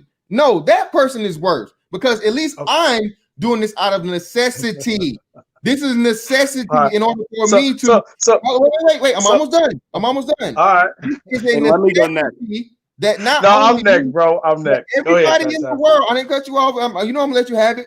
This is no. You got. I'm talking to the other brother. Go ahead. Okay, we're good. This is a necessity that all people in this country, a capitalist society, operate by. Is by doing something in a job that you may not agree with, but you need the job in order to fucking survive. And again, the only difference between me and everybody else is or the people working for the quote unquote government in the military is just as it's a military structure. There are people that work for the government that are fucking judges, that are lawyers, that are congressmen, or senators, that have plenty of other things that work for the same government just outside the military framework. So again, when we get listen. We gotta get to let me get to the civilian aspect of it, or this volunteer bullshit. All right. It's much worse for a person that already has everything I have. They're doing the same shit I'm doing now. They're working for 95% chance they're working for a white corporation, for a white person that's going against their own best interest as an individual or as a race, as a collective. Okay, they're collecting a paycheck just like I'm collecting a paycheck, going to get something against their own interest. But now can I interject right quick? Go ahead. I'm not debating that. Look what I'm saying. I'm not debating that. What I'm saying is this, bro. I'm not debating. Remember, I don't deal with emotions. I'm a troll, but I troll with the truth. What I'm saying, bro, is you're really not in position then. If what you're doing is you're attempting to justify why you do what you do. And listen, I'm not against that. If you want to justify it too, here's the problem. You can't talk about other people doing dumb shit or shit that may not be smart or whatever you want to consider it for the reasons they do. What I'm saying is if that be the case, then you're not in position to talk about anybody else doing the same thing for their reasons. But I was because listen. Wait, hold on. A lot of people do things for their own reasons. In their minds, it makes sense to them as well. So if in your sense, going along with what the government told you to do, gag order, co-signing this for you to be able to get your livelihood, which is essentially your check, is no different than if we could say the person who thought he had to sell drugs to win. Just because it's government legal doesn't mean it's right. And hold on, let me say this before y'all go. BLM is a goddamn Trojan horse for a goddamn group of people fashion to get money. And make no mistake, what they're doing is they're getting campaign donations off our pay. So that's a goddamn Trojan horse just for that conversation. But now I ain't even on that conversation. What I want to get into is basically not just you, Mr. Fantastic. These type of conversations always bother me, and I decided I'm gonna get in. There's plenty of them I don't get in. These type of conversations for me, I want to deal with this. They're biased, and let me explain why. You guys tell on yourselves by the content you consistently talk. And let me give you an example. It's not wrong to tell. No, listen. It's wrong if you tell black people they're stupid, they're ignorant, they're this. You just tell them that with no explanation why. And then, but now it's not wrong if you say you have to be smarter, you have to be more humble, you have to be faster, you have to be better at what you do. Hold on a second. It's not a problem for you to say you have to be better because there is a group of people there is a group of people who is playing unfair. There is a group of people who are liars. These people are thieves, and they have all the keys at their disposal. So that's why you have to work harder. See, then you help them understand It's psychological more than you understand it. It's not just you, because when you don't give them imbalance is disorder. Balance is order. So to get balance, you must tell them, okay, there is a group of people that is trying to stagnate you, and it's not fair, and that is life, and you have to work harder and faster to counteract that. That would be balance. And see, and the reason we know people like these conversations are imbalanced, because most of you guys who have these type of conversations, you have no content on talking about the other side, the group of people who do stagnate, the group of people who do sabotage. Hold on. Give me 2 more seconds. Give me 2 more seconds. Hold on, 2 more seconds. Hold on, because that's when you know somebody going. Hold on. So you don't talk about, you don't do any content to show. See, this is balance. I could go for you going, you niggas is dumb, you niggas is fuck ups. If I saw other content going, let me show you how these motherfuckers make y'all dumb, or how these motherfuckers play unfair. Then see, like me, I would be clever. I would have about 5 videos of me talking about how they unfair, and then I would do 1 video talking about niggas is dumb. Even if I was wrong, it would look balanced, because at least I have other content showing that I'm giving you both sides. I notice for most niggas, it's always you niggas, you niggas, you niggas, you niggas, you niggas, you niggas, you niggas. I never hear the other side. I never hear the social engineering. I never hear the redlining. I never hear the Tuskegee Airmen. I never hear the Operation Paperclip. I never hear the Messiah Complex. I never hear all the documented shit that we know they do to us when you guys give these one-sided goddamn conversations. Now, one more example, and I'm gonna get it to y'all. I'm gonna use another case in point, Mr. Hold on. I'm gonna use one more example. Mr. Fantastic, you my bro, but I gotta do this. When you had the white boy on here, the first statement you came in was, everybody shut the fuck up when I'm talking, shut the fuck up. You came in banging on the bros. Banging. I'm not mad at that. I can take it. No feelings, no softness. But none of that energy at all went towards the white boy. So it looks like in a lot of cases, I'm not even saying that that's what it is. I'm just showing you how it looks from outside. And you can't explain it away, because your actions, the content that you don't have proves you're not giving both sides. So what it looks like on the outside is you have plenty energy for your bros and none for the white boy, which means you're not looking for true freedom. You're looking for a better spot on the plantation. Y'all got it? Can I? Okay, stop. Wait. I gotta go for. I haven't gone in a while.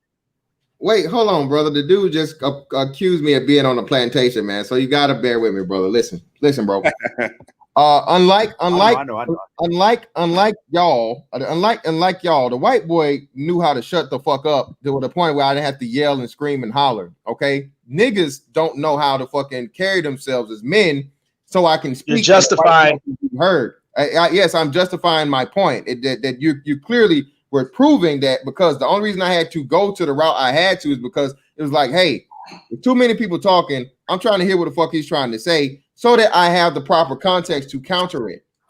Okay, I'm not worried about grown ass man emotions. Niggas tell niggas shut the fuck up all the time. I have the energy for white boys, Asian boys, Hispanic boys. Where is your content that proves that? Not because you say it. Where is your content that proves you had content going in on them other people? My content is right here. My content is right here. I'm not focused on them, so I have no need to speak to them. I see myself as a competitor. I see myself as a successful black man that has never been held back by a white person, a Hispanic person, an Asian person, or anybody else. So me even broaching that opinion would be me be giving a false fucking statement or false ideology of people thinking that I believe in this white supremacy or anything. So wait, narrative. Can I interject? Can I get an interjection? I get it right back. So because it doesn't happen to you personally, wait. So because it's not happening to you personally, does that mean it's not happening? The whole time now. I just wanted an interjection. I let you interject the last time, brother. I didn't interrupt you at all. You're too emotional. All right, but just I know there's no emotion, bro. I didn't know we were doing same for same interjection.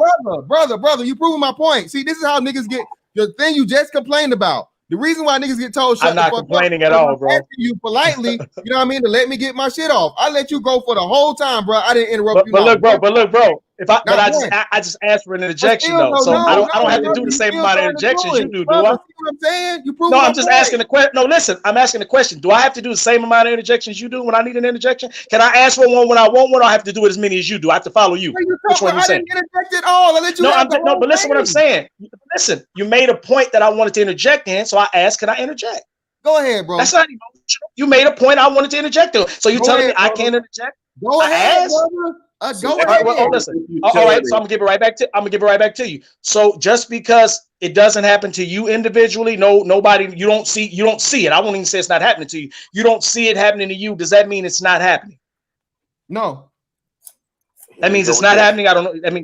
Does that mean it's not happening? No, I just said no. That does not mean it's not happening. So what is that? I'm asking. So does that mean it can still happen even though it's not happening to you? It can still be happening. Is that what you're saying? Just because something is happening doesn't mean that it's detrimental to. That's not what I asked you. Listen. Just yes or no. Listen.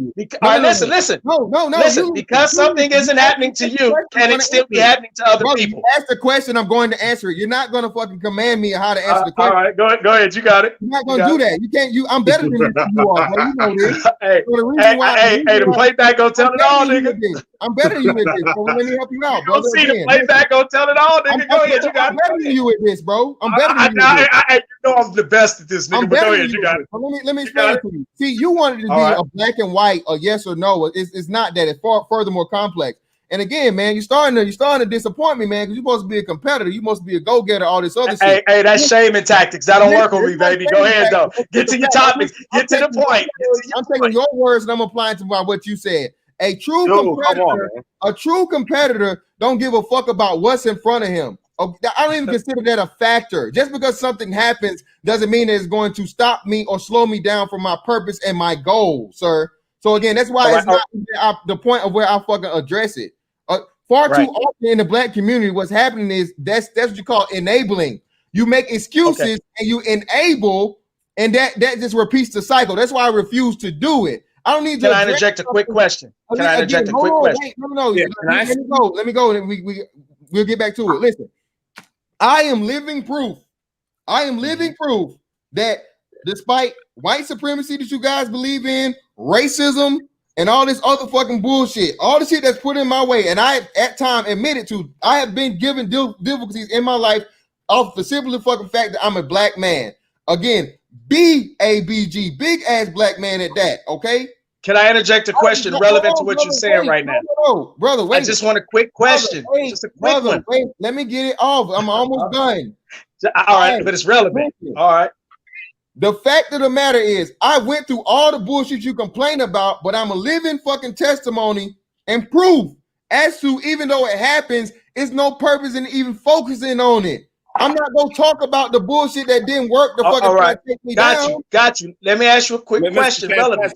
Hold on. So, Mr. Fantastic, I've been waiting. Let's say you can lift 350 pounds. Can and does and should everybody be able to lift the exact same weight just because you can do it? Yes or no? No. So at the end of the day, we do understand that some of us are stronger than others. Everybody's not going to be at the same strength. So do I allow the people who are weaker to be slaughtered just because they're not as strong as me? If they refuse, just a yes or I just need a yes or no because I don't want this to get drawn out. If they choose the route of weakness, hey, let them. No, that's not what. Listen, you just moved my goalposts. That's not what I said. I said, do I allow perpetrators to slaughter a group of people of my people because they're not strong or as trained as me? Because they should be as strong as trained. If we go according to your logic, everybody, kids, women. Hold on a second. According to your knowledge, if you can do it, everybody else should be able to do it. So the kids, the women, they should be able to be a warrior, be strong, and power their way through everything just like you. Does that make any kind of sense? Can I chime in, please? This is because this is Can I chime in? Please do, bro. That's quiet. It's like, I'm bringing the fire. Everybody want to chime in. Y'all got to go ahead. And let me show you why it's nonsense. Because all right, people slaughtering our men, women, and children are us. And you won't acknowledge that. It's not white people slaughtering. Under whose orders? It's us slaughtering us. Here's the problem. Y'all, we know that side. I notice y'all refuse to give two sides. Listen, this is the same game conversation. It's the same it's the same conversation. Y'all give one side, and it's apparent.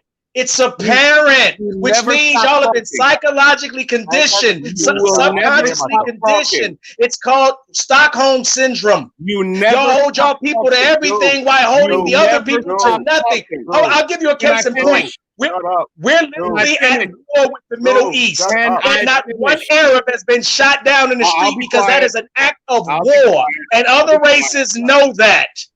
Y'all got it. Y'all too smart. Y'all got it. Can I finish? Let me get in, yo. The Bible itself tells you about your enemies as well as the Israelites, as well as what the Israelites is doing wrong. That's how I know it's balanced. That's how I know who's not balanced. Check and mate. Oh my God. Okay. Yo, let me get in here, yo. That's what you want to do. You want to be balanced? You be balanced. I don't have to do that. MSNBC and Fox ain't balanced. They talk about what they talk It's about. called intellectual honesty. So then you gonna be like your oppressors, and you a sellout too, nigga. What the fuck, nigga? You supposed to be better. You supposed to be different. That's what leaders do. Leaders don't go conform. It's no problem. It's all you. Will be disingenuous as well. Come on now. Come on, man. Y'all ain't providing no balance. Y'all giving one-sided stories. At least stand on that and say that. Don't be a goddamn liar. All this talk of balance. Also, their left ideology. Also, the world is not balanced. You can't make the world balanced. You can't do that. Life is not balanced.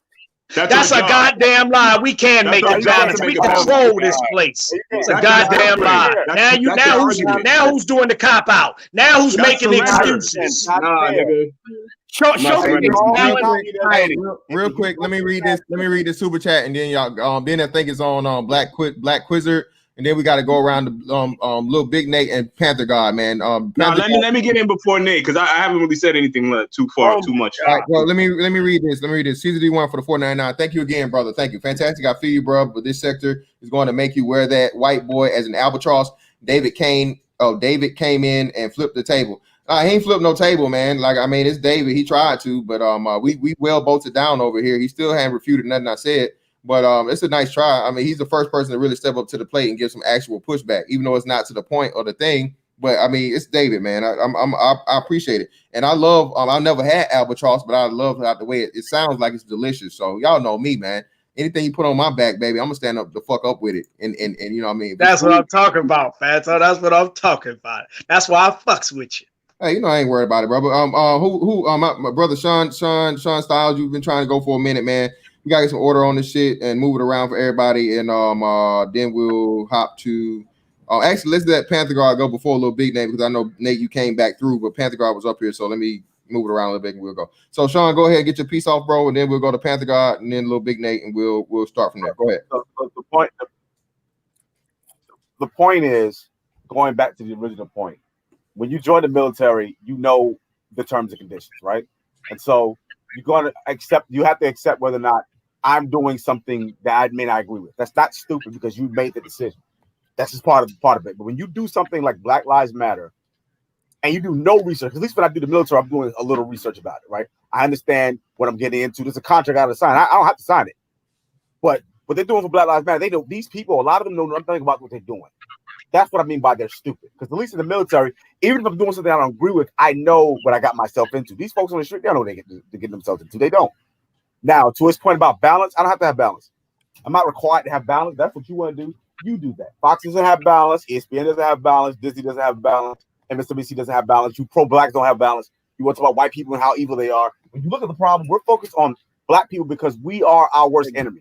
We're in our way. We're killing each other at a higher clip.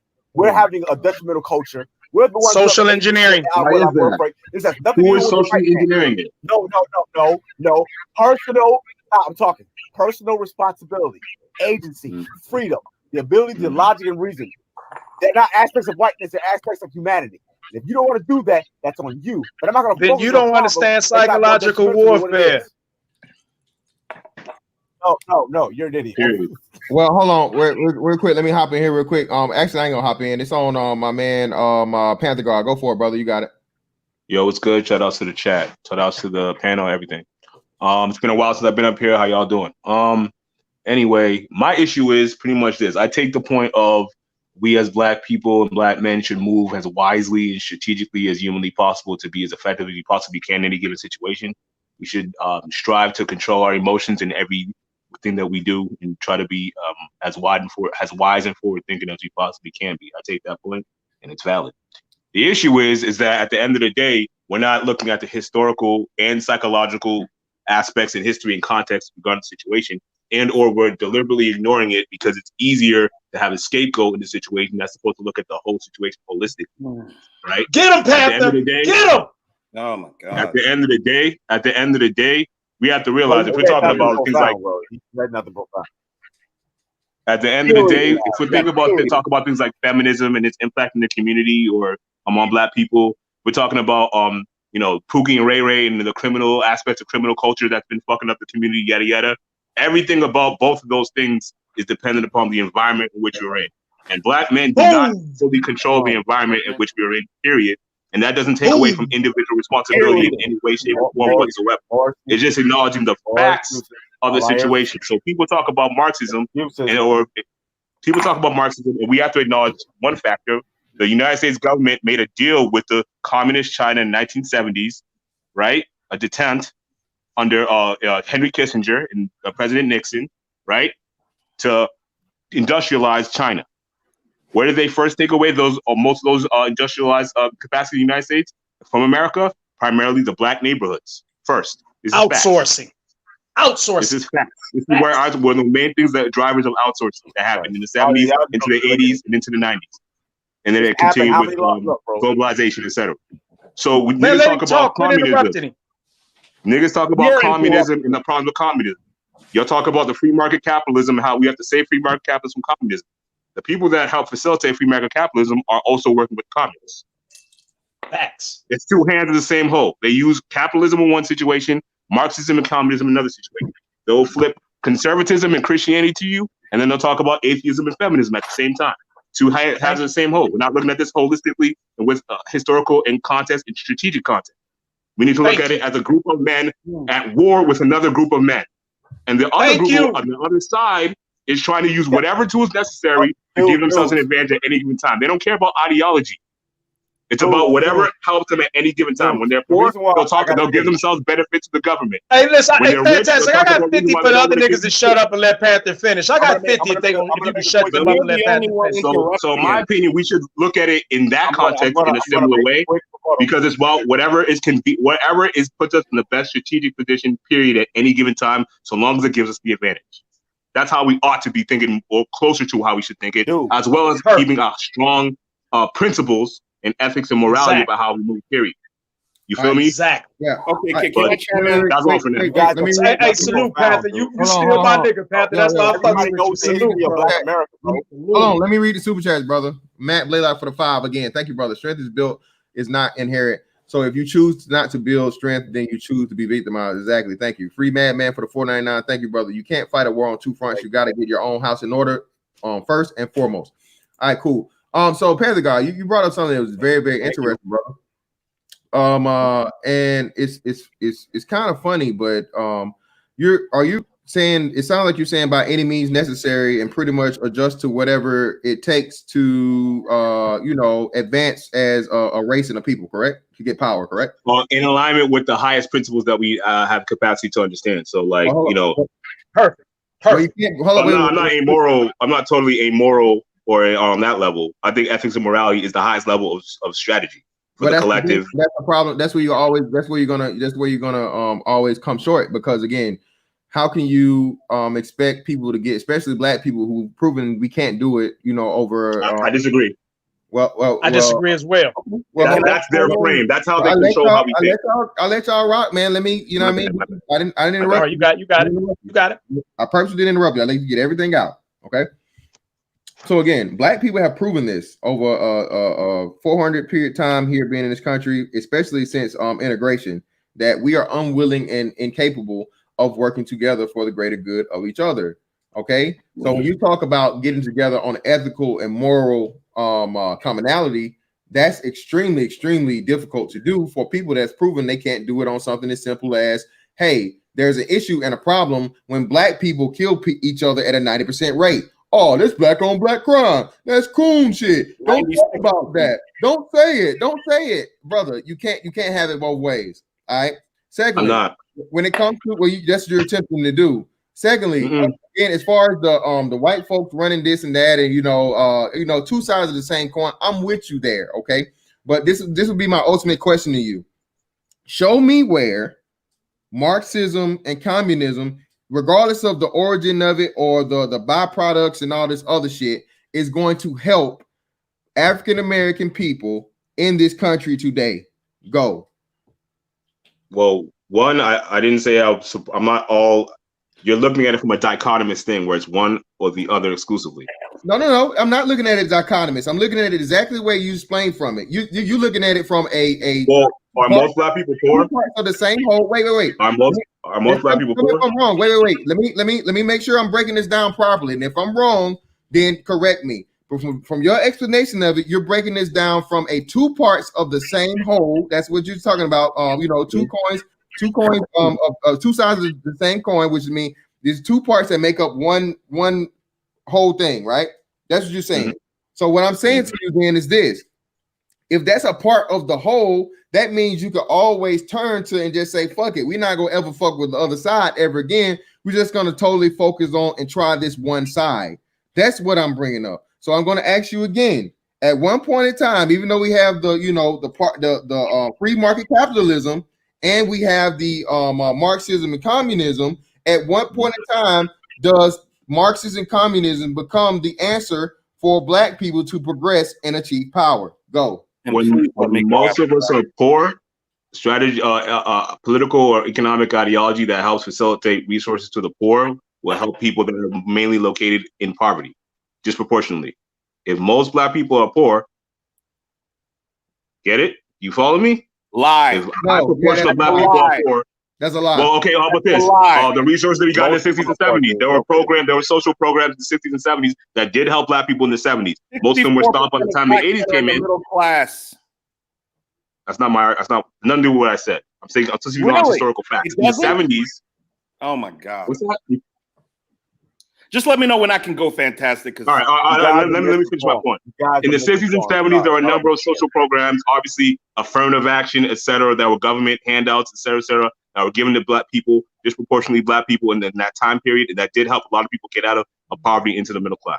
Just as the government was given in the aftermath of the World War II, they were giving government benefits to people, et cetera. Just like in the 1800s, they were given land and resources, as Martin Luther King used to fucking talk about how they gave the land grants and et cetera, et cetera. The government did give resources to people, like for example, the entire landmass of the United States, how they took that from Native Americans and handed it out to their own people. Yeah, the government did give out resources to people and help facilitate people to be able to get resources. Period. All right, so can I go now? That doesn't mean I'm justifying Marxism, but I hear what you're saying. But there is a piece of that to acknowledge and understand.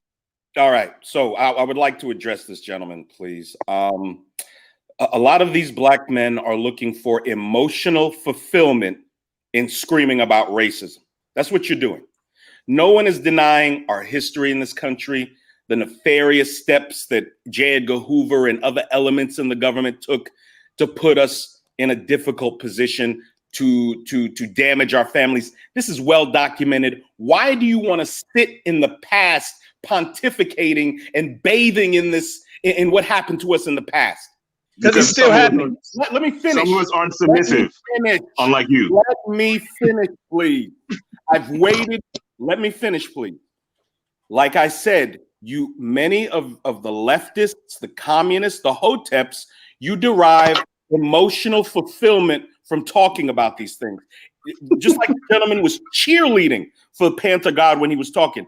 He derived all this emotional fulfillment from it. See how my passion, see how magically my passion is now emotion. I don't even deal with emotion, bro. I'm a troll. I don't deal with emotion. See how emotional you are? Go ahead, you got it. You got it. You got it before you get mad and cry. Go ahead. I don't want you to cry. Go ahead. Now we're crying. Motherfuckers off, man. Got you, bro. Thank you. Now, see, what you said was patently false, sir, that black people are poor. This is part of the problem with brothers that think like you. 64% of black men are in the middle class. And for those black people that are poor, they're poor because of bad behavioral choices. This is what you all refuse to acknowledge. If 64% You're a liar. I'm a liar? Yes. Okay, cool. No problem. No problem. He's telling the truth. A lot of black, so when black women have children out of wedlock by several different men, rendering them in poverty and generations of their children in poverty, that's all a lie. I got you. No problem. Who advanced that?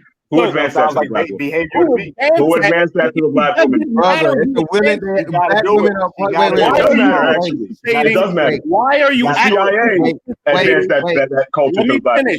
Let me know that. Why are you actively participating in your own destruction? Thank you, brother. They're willing participants, brother. They're willing participants, man. Stop it. Why are you? If you don't acknowledge that there is actually a strategy against you, how can you mount a defense against it? That's just stupid. No, nobody. An agent of the United States government. So, look, man. Listen. You guys are trying to corner the debate, and I'm gonna bring everybody back up, all right? But I gotta point this shit out. And let me shout out to Black Quizzer. He's been waiting for a while. He's posted a super chat. Let me read the super chat. What is free market capitalism in a society that bails out big corporations and international banks with money they print from nowhere? All right, that's free market capitalism. That is what it is, right? Unfortunately. Listen. Knowing that something exists, all right, and choosing to not fucking change your behavior around it, the fault is on you. I agree with everything Panther God and David Johnson says when it comes to social engineering and all these things. But just like you guys are saying social engineering, remember Hidden Colors, nigga? Hidden Colors is like older than 10 years old now, and anybody that's black that did not know was taught that at this point in time, this country was built off of and kept black people in a certain way or have you due to social engineering. Okay, you've been taught that. But if you still refuse to operate with that knowledge, then the blame is you. I don't need to go over here and repeat the same shit that I said in Hidden Colors and this book and that book and this article and all this other shit, bro. I'm not here for that. It's other people that's already out here that's years upon years ago. It's my job to motherfucking express to you that we're on the clock and we're running out of time as far as black men or black people in general gaining power and being able to actually motherfucking get some shit done in this world. All right? Regardless of whatever the fuck people got in front of you and the obstacles they have created to fucking keep you in a certain space. You're only a fucking victim if you allow yourself to be. That should be a man's mentality. Okay? So y'all saying what we don't do when we don't talk about, bro, that's false. I talked about all this shit before, but at the end of the day, man, listen. These people are willingly participating in the same social engineering that everyone knows about. Okay, even if they don't know about it. When David Johnson says fucking social engineering, now that's an alarm for the world to know. Hey, there's social engineering out here for black people. I've used social engineering several times. Hold on.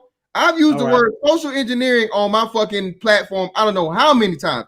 I've agreed with David Johnson make some of the same points. Even Pentagon, he was going to be the same points. So again, it's not for me to have to elaborate on that because again, what you're going to do is what's going to happen is if I get into that, all niggas is going to hit white people. See, white people, white man, the government. I told you, you agree with me. It's their fault. It's not my fault. No, nigga, that's why I know not to do it. I'm going to mention it.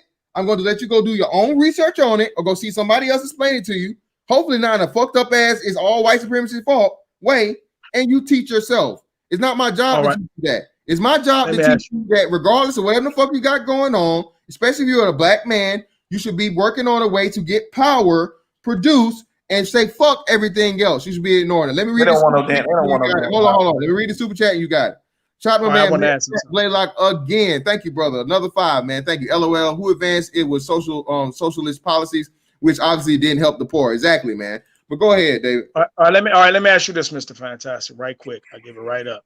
And let me go. All right, if social engineering, one of the things social engineering deals with is psychological warfare, fucking with your mind. If social engineering affects people through the mental and the subconscious, and you're not consciously aware of it because it's being affected in your mental and your subconscious, how can you fix something that's being taught to you or you're being trained subconsciously? How can you consciously fix it if nobody's not consistently making you aware of it? Hold on, I'm also just making you aware of it. Now, I'll give you, after I explain it to you, I sit down with each individual and I know for a fact, undoubtedly by questioning you, that I know you understand what's happening, and then you continue, then I could say that. But understand something, it's literally impossible for somebody to consciously fix something to them that they're being affected by subconsciously.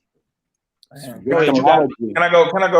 Fantastic. Yeah. Hey, shout out to Rod L, man. Rod in the building. Rod ain't said anything, man. Let me let Rod speak, man, and we'll work it around. Go ahead.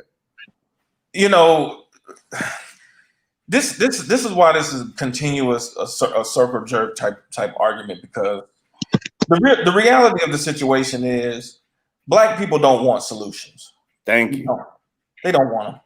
They want what they want to do is they want to approach the world like an underdog. They want to be the type of people who are expected to lose. They don't want to be the type of people who are expected to win, because when it's like say for example, like when we see kids of wealthy people fail, what is the first thing that we do? We look at them like stupidly, like, man, your parents are millionaires. Like, why do you go out here and get hooked on drugs? Why do you go out here and do stupid shit? Because the expectation for them is to succeed. But see, what these people want to do, they want to keep lowering the standard, because they have already, and I've said this plenty of times, there are people who have already decided to quit life. They've already checked out. It could be 10 years old, it could be 12, it could be 15, it could be 25. We're talking about grown ass adults here. Now, it ain't never the system fault when your mama is getting all that welfare and that welfare check for 18 years for your ass. It ain't never the system. Thank you. It ain't never. Why would it be the system's fault if you're paying taxes? That's your money. You got it. Don't cut me off. Because at the end of the day, show me all the other places in the world where poor people got free public brand new housing, they have free food, they have free health care. Show me those people like Black people existing in the United States. You ain't gonna find them. And if your mama and your family, if they was afforded that, the least y'all niggas can do is make straight A's in school, and they can be stand-up fucking people. I don't want to hear the white man shit when your mama getting all these free money from the taxpayer that she ain't never got to pay back. Thank you. And you fucking failing out here. Because as far as I'm concerned, that type of money should be going to college students who might not have, financial support while they in college. There are plenty of young black people who go to college. I knew black people when I was in undergrad who was college students who were homeless, who was going to college. You gonna tell me that black people ain't got the sense enough to either go to school, start a business, or get a job? It's really that simple. That ain't no conspiracy. That's basic shit. That's what people come to the United States for. They come over here for the. You know how many Africans I've come across throughout the years and say, "Man, if we could just have what y'all had, man, we'll be doing all type of great stuff." This is really what this one Bush speechwriter wrote a long time ago. He said, "This is what you call the soft bigotry of low expectations." You are basically you're insulting black people by basically saying they can't do basic shit. This is basic. We don't even. Nobody's saying that. We don't even give this type of. We don't even give black children this much leeway. We expect black children to know what to do, to figure it out, better, and this and that and the fourth. But when it comes to black adults, it's the system, it's project this, it's project that. Man, get the fuck out of here with Thank you, Rod. God, who made that argument? Then y'all obviously don't understand psychological conditioning. Then listen, the mind controls the body. I'm in the same America as you, and crazy. I'm in the same America as you. Hold on, wait, real quick. Let me ask this question. Hold on, let me ask this question. So, David, how did you find out about the social engineering then, brother? And Panther God, David and Panther God. All right, I'm glad. That's a good question, Mr. Fantastic. See, unlike most everybody else, the reason why what I'm saying is sound is because I'm not the lazy person. I'm not the person committing the crimes. I'm actually what y'all talk about. Here's the difference in the biasness. Just because I'm winning individually and I goddamn am winning. Oh, yes, I'm not complaining because I do it. It took a lot of work with no help. So nobody has to sell me on this. I'm still not such a selfish, self-centered, simple-minded, dumb motherfucker that can't understand strategy and tech. And let me be honest with you. One of the reasons I recognize I did make it is first and foremost because of God in Christ, for y'all who don't believe it. And secondly, again, because I'm stronger than most. And I know I'm better than most. So I'm not going to sit here and say I'm stronger than person and I'm better than people and then expect them to compete the same way I can. So that's what rulership is about. That's what. Hold on one second. That's what separates the other races. They understand that concept. That's a part of rulership. No. That's a part. If y'all think hold on a second. Hold on. If y'all think every other race doesn't have the same dysfunctions, then y'all don't understand human actions. Y'all need to take an anthropology class. The point is, they make sure they keep it away from everybody else, while y'all put y'all people on blast in front of everybody else. That's the difference. David, this is what you're missing. Hold on, wait, real quick. David, this is what you're missing, brother. Just like them, you know what they do? Just like you said, I agree with you. Every other demographic has their own, lesser thans or their failures and so on and so forth, right? You know what they don't do though? They don't worry about our failures and their shit. That's a goddamn lie. You know how many times they've been talking about your ass at the dinner table? You know how many times the Asians done talked about your ass at the dinner table? We don't never talk about the Asians at the dinner table. We don't never talk about white folks at the dinner table. Hold on. How many times they talk about you niggas? Bro, they talk about you niggas when you paying them. You paying for But you just said they don't talk about us. That was totally disingenuous. No, it's not. Listen. Wait. Listen. Listen, somebody. It's one-sided. Brother, no, it's not. No, it's not. Yes, it is. Y'all only see the victim. Y'all ain't giving the perpetrator no smoke. I got you, man. Listen, y'all will never make it in rulership. Let me. I know you're the king. I know. Listen, bro. Listen. Again, brother. Again, unlike everybody else that already has what we're trying to achieve. Okay, what we're trying to get to power, they already have it. Again, who are we sabotaging? Who are we sabotaging like we're sabotaged by other races? What other races are we sabotaging where we're hindering their growth? Make it make sense to me. You keep hindering every time, David. I didn't let you rock. I ain't interjected. You keep disapproving your own point. Now you claim the other day, and you came here today talking about, you had that smoke till the nigga. I'm an interjector, Mr. Fantastic, for the record. I believe in interjections. I am too. But again, put a pin in it and let me go, and then just ask a question after the time. You're just rambling all emotionally, bro. Yeah, but listen. No need, Rod. Chill. So again, right, but bro, everybody knows I don't deal with emotion, right? So for all y'all on the panel, listen, there's nobody. Hold on, Mr. Fantastic. I'm tired of that being said. There's nobody on the panel who can get me in my emotions. This is what we just said. Passion. This is passion. Now niggas gonna tell me what emotion is. They're gonna make my passion emotion. So listen, you got it, Fantastic. You got it. You gonna be a ruler, or you gonna be with the rest of these other motherfuckers? Listen. Rod threw me an alley-oop. There, look, David. Everybody can't be rulers, brother. I'm not worried about the people that can't rule and don't understand rulership. They're either gonna get behind me and follow me, or they're gonna try to tell me some other shit and be idiots and get and lose. Okay, everybody cannot be saved, David. You're right. Everybody is not the same strength, does not have the same drive, does not have the same knowledge, does not have the same whatever you have. But the thing about it is this: what we don't teach in the black community that every other community makes sure everybody understands is you have a fucking place. Okay? If and when someone proves themselves to be a leader and a personal fucking rulership, if you're not that, you fucking get behind that motherfucker and you hold him up and you follow him to where the fuck he go. Easier said than done. You've been psychologically conditioned to do different. How could you understand that? Fantastic's not wrong. I'm asking a logical questions. This is how you get emotional. David, this is actually a good place. So these same weak people, they can follow niggas in the street to do criminal shit, but they can't follow people like I'm listening, Fantastic. You got it. I'm listening. People like MOT. They don't want to. They don't want to follow. It's because they don't want to follow people like that, bro. Exactly. Listen. The man on because y'all one-sided.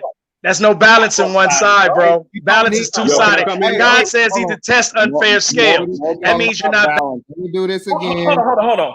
Let me do this again. Let me help you out, David, brother. You're speaking on concepts, but you are countering your own concepts, brother. There is no balance in rulership. Point blank, period. There is no balance in rulership. That's why it's called rulership. You do whatever the fuck you want to do because you have fucking power, and everybody that's not on your level or better comes to you to negotiate terms. There is no fucking balance in rulership. That's why it's called rulership. Of heaven. Exactly, man. There are certain Bro. balances to rulership. There are certain balances rulership needs to have. That's just not true. There's a law. There's That's a law. context. Don't do that. Don't do that, bro. You Look, know what he meant when he the said problem- No, I really don't. You know what he meant, You bro. said, hold on. You said rulership, not leadership. Leadership is balance. Rulership. No, not really. Listen, leadership is really the same as rulership. They real close cousins. They real close cousins. No, Leadership is tyranny, bro. No, it's not, bro. No, it's not, bro. Is the king not the leader? Is the king rule? Is he not the leader? Come on. Now who's playing word games, nigga? No, Come you on, don't understand. Again, Come on, man. I'm listening, Fantastic. Go ahead. I'm listening. Go ahead. You got it. Again, David, the king is the ruler. The king And the leader. Wait, no, stop. The king is the ruler, the end all be all. The king can appoint other leaders under his rulership. Thank you. No leader can make himself king. David Johnson. But listen. Better than you. Leaders designate. That's one of the key things to leadership is designating. Leaders do designate jobs. No, again. No, people that is a key point to leadership is delegation. Deeper. Come on, bro. He keeps burying himself. Look, Come on, bro. The problem. Let me go. Rulership is why white folks don't do what y'all doing. White folks are lie and say niggas is fucking up. Y'all niggas are telling y'all. Rulership. That's rulership.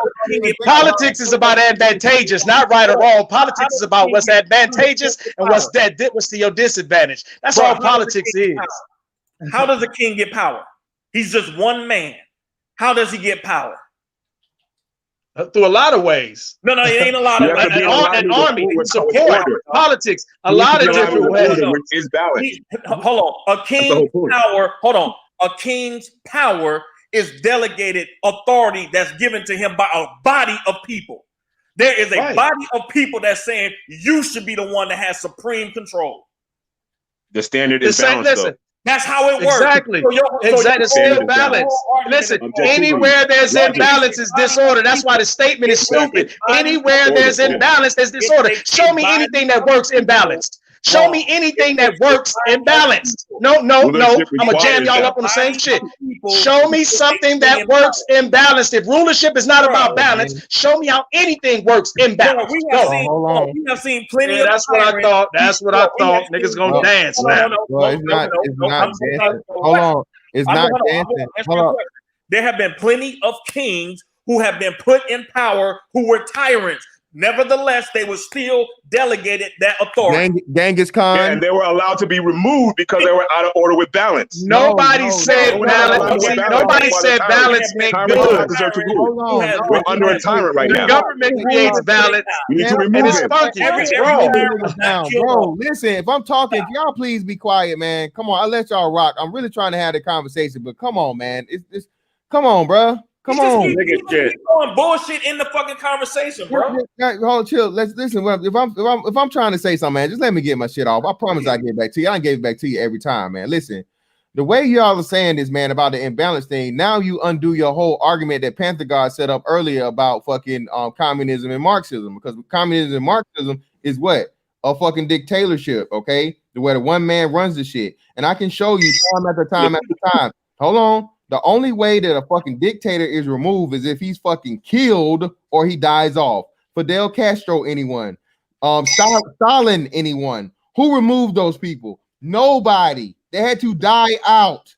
So again, even though it may work fucked up and it's to the only advantage of the fucking proletariat, the very, very few, it works. Even though it's not fucking for the people. Again, something working for the people is something totally different than something working. But again, by like he said, the explanation of Marxism, communism works. It just doesn't work to the advantage of the fucking people. And people are dumb enough to fall into it, and they're never fucking kicked out or fucking taken over because they're just here and they're gonna stay there until they fucking die. So again, where am I wrong, bro? I'm kind of. Let me just say this to Rod's point. Let me just say this to Rod's point. To Rod's point. Wait, hold on. To Rod's point, all I'm saying, Rod, is that it's like the problem is, again, it's always biased. Like game do, I'm gonna use an example. No one ever, I just want to say this quick. Dudes who deal with game, they have their biases of how they see people who don't deal with game. People who don't deal with game have their biases of how they see people who do deal with it. What I'm saying to you is, bro, is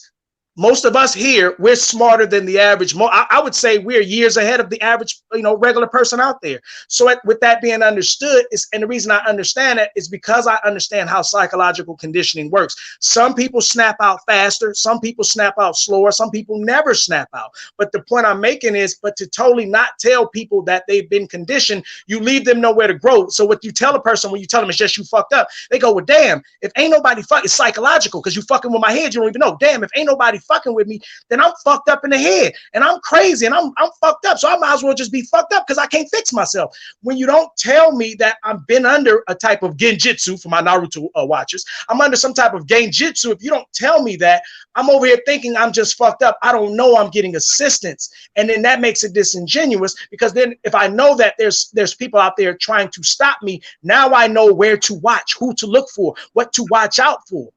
Okay, you understand what I'm saying, bro? I'm not saying just negligent. I'm never talking to just negligent lazy people. He responded to my statement, so let me respond back to him. Okay, I'm going to name off a plethora of people who have come along and have dropped all types of knowledge to black people to wake them up. We're going to talk about Noble Drew Ali. We're going to talk about Malcolm, Khalid Muhammad, Bobby Hemming. John Henry Clark. The list goes on. Francis Cress Wilson, Leonard Jeffries. Rock, can I ask you something? Hold on.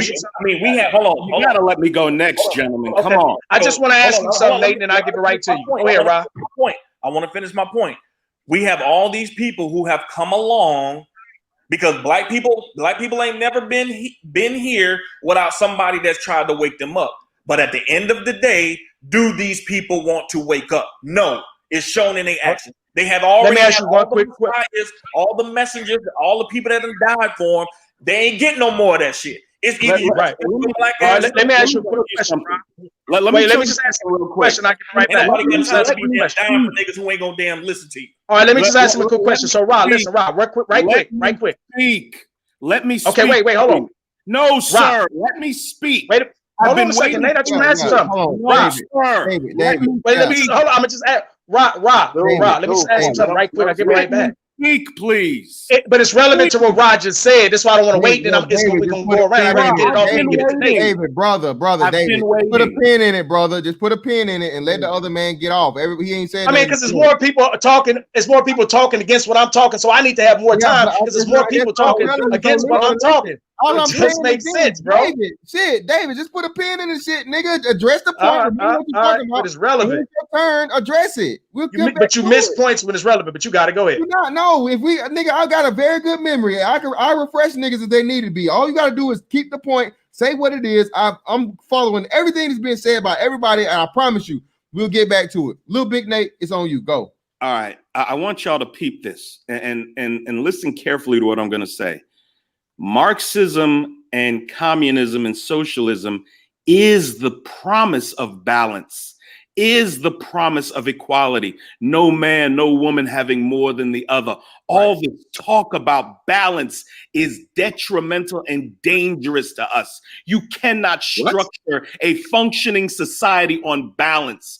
Yes, you can. That's the basis of our That's the entire basis of our culture. We are society of balance. That's literally who we've been for thousands of years. Like I said, let me finish. Did this man just say balance is dumb?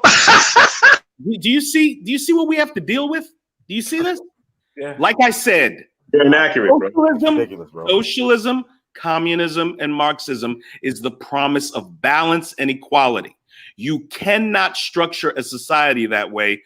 You will never have advancements in technology. You'll never have advancements in product development. You'll never have any genuine advancements if everybody's equal. Why take the risk? Why invest Balance the doesn't millions? mean equality. Let me finish. You gentlemen can't even let someone finish speaking.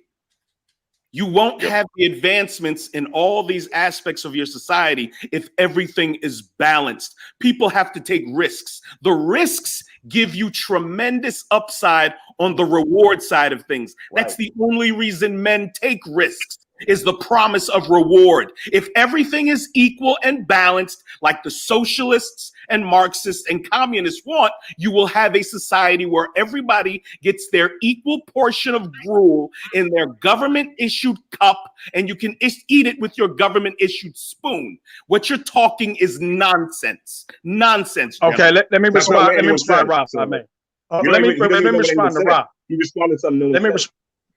Let me respond to Rob. Rob, the problem, one of the problems about what you said about the leaders coming, and I agree, bro. Like, listen, again, I only talk this because remember, this is why the argument is null and void with y'all. I am one of the ones who did it, so this is why you should know I'm right. But here's the point I'm gonna make: they have way more. They have way more things to their advantage as far as the psychological engineering and conditioning. They have social media. They're on a much larger scale, whereas our Morpheuses or our Neos, they come far and few. The system, society has the brainwashing social engineering machine on all day, every day, on every level, from your social media, from your TV shows, from your billboards, from the laws they pass, from the images they show on the news. This is constantly psychologically conditioning your people, and you assume because you're strong and I'm strong and Mr. Fantastic and Little Nate and all the rest of us may be strong. It's totally unfair. Again, you take away, you kill off how much power and how much credit that the enemy is actually using when you make it like anybody can just snap out. How can anybody just snap out of something again when you're being psychologically conditioned 24 hours a day, every day. If you say you understand psychological conditioning, then you don't. And there lies the problem with most of you people. Take a goddamn psychology class already. All right, cool. All right, Sean, it's on you. Sean, I'm getting to you, brother. Sean, let me pay the bills, brother. Let me read the super chat, and it's on you. All right, y'all, damn y'all niggas. All right, shout out to Doug, man. Doug, the motherfucking the moderator of the century, man. David, bro, I rock with you, but you must let people complete a sentence. Hey, bro, this nigga here, bro. I swear to God, he'll win. Him and Edward Anderson. I'm still trying to. It was cold. As nobody ever talks about all the interruptions I get, and I don't even cry about it. But I notice everybody catches mine. Just like what Keith be saying is right. Keith be right about that every time because they do Keith the exact same way, bro. But go ahead, y'all got it. Notice I ain't got no attitude one time. Yeah, because you've been talking the most. You ain't got no reason to have one. 80%. Because I'm the smartest nigga should do the goddamn talking. I'm the smartest of this shit, goddamn it. Oh my God. Out of here, bro. Don't get your ass up out of here, it's on you, Sean. Go ahead, bro. But I appreciate the confidence, though. Listen, first of all, you silent and David, y'all talk too much. I need to shut up and let people talk. Second of all, I'm sorry, but we got to stop making excuses. You just want to make excuses. And listen, when you talk about people being stronger, having more drive, these are natural inclinations. I understand that. And I'm not a strong person at all. Tyler, I reportedly have let drive throughout my life. So I know what it's like to not be a strong person.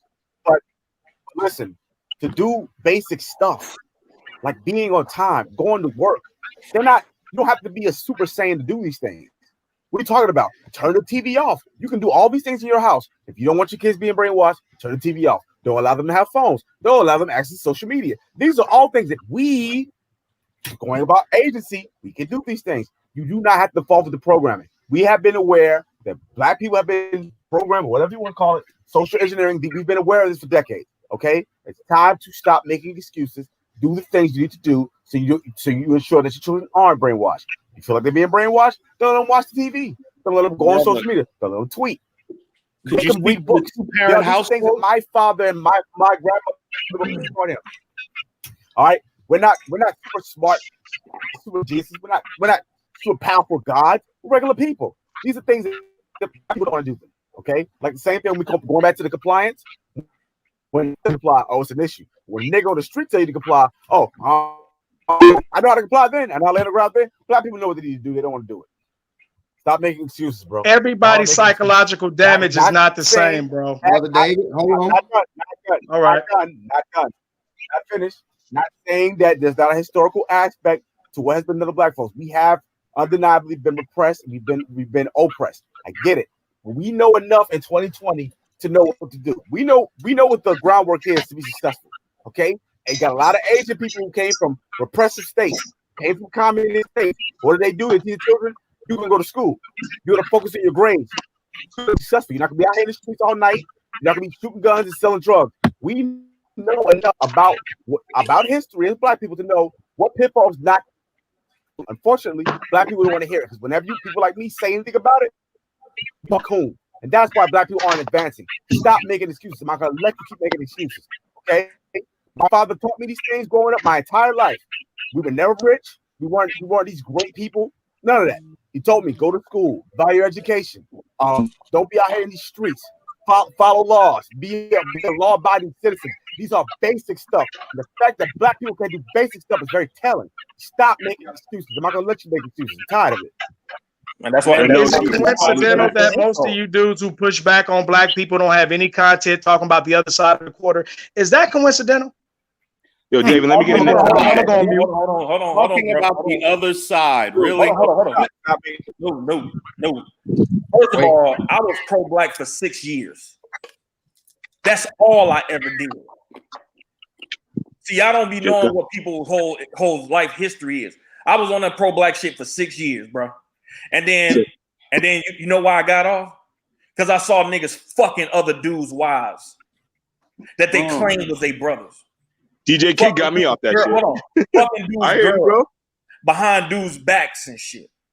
That doesn't change the theory from being sound just because people didn't adhere to it. That's an emotional reaction as well. That's an emotional reaction. Hold on. The theory is using people like Dr. Clark's written information. People like Amos Wilson's written information. People like Ivan Van Sertima's written information. And the list goes on. Marimba Ani using these types of people's information to run game on and I'm talking about the dudes right now, but the chicks running game on chicks to get pussy. They had I got the perfect example. Did Morpheus see the people as stupid?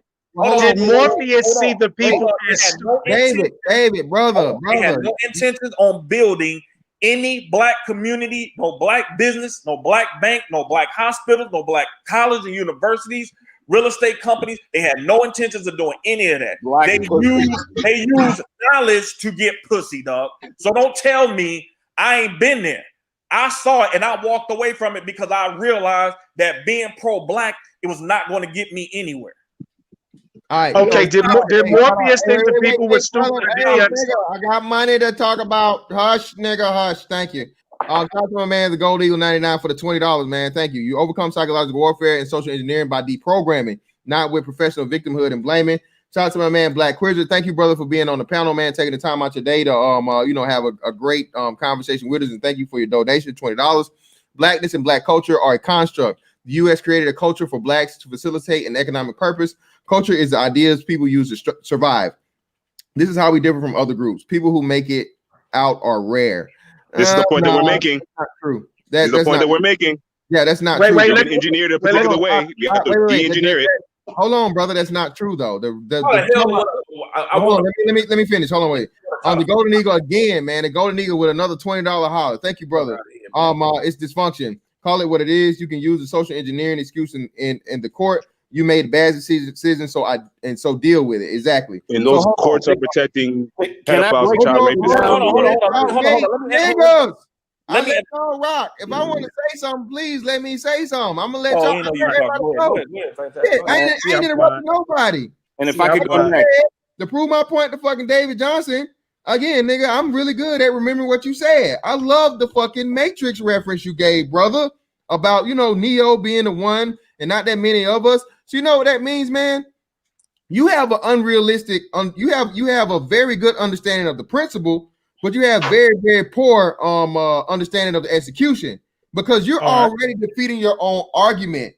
How many Neos were there in the Matrix? Only one. What? One. Wait, let me ask this. Let me ask this relevant. No. You have it. There was only one Neo in the Matrix. Neo was fucking better than any and everybody else. So by you thinking that anybody else can be Neo, the me's, the U's, the Raels, the Panther gods, and so on and so forth, that's unrealistic. You're setting those people up for failure. No matter how much hold on. No matter how much I teach you and tell you about social engineering and all these other things, you're never going to have the understanding that I may have about it or you may have about it. Okay. So what's the point in trying to get down into this doctorate level, God level class of knowledge that a person, will never be able to fucking truly comprehend? No, it would be better for you to just listen to me and what the fuck I'm telling you to do and follow me. All right, fucking do point blank period. That also requires got it. Now, here's the thing. First of all, remember, Neo doubted himself at first. He wasn't sure at first. The first one, remember, he didn't even leave. He got caught when Morpheus told him to get out the window. So I'm showing you the point that everybody doesn't start because Neo became the one. So remember, he went from a full-blown goddamn doubter to becoming the one. Now I'm gonna jump over to Morpheus. Hold on. Like you told me, I'm right off of it. Morpheus understood when he was walking Keanu Reeves through the Matrix and he was dealing with the woman with the red dress and he was explaining to them how plugged in. So you missed that part. He was explaining to Keanu how plugged in they are. I'm talking about the social engineering, how plugged in they are that they will fight you because they don't even understand it. And my point is, did Morpheus ever say all the people were stupid, or did he understand how powerful the Matrix was in keeping them asleep? Morpheus was wrong. David, Neo told Morpheus that he was wrong. He said the prophecy was wrong because they were not supposed to overthrow the Matrix. Neo he's supposed to go in the Matrix.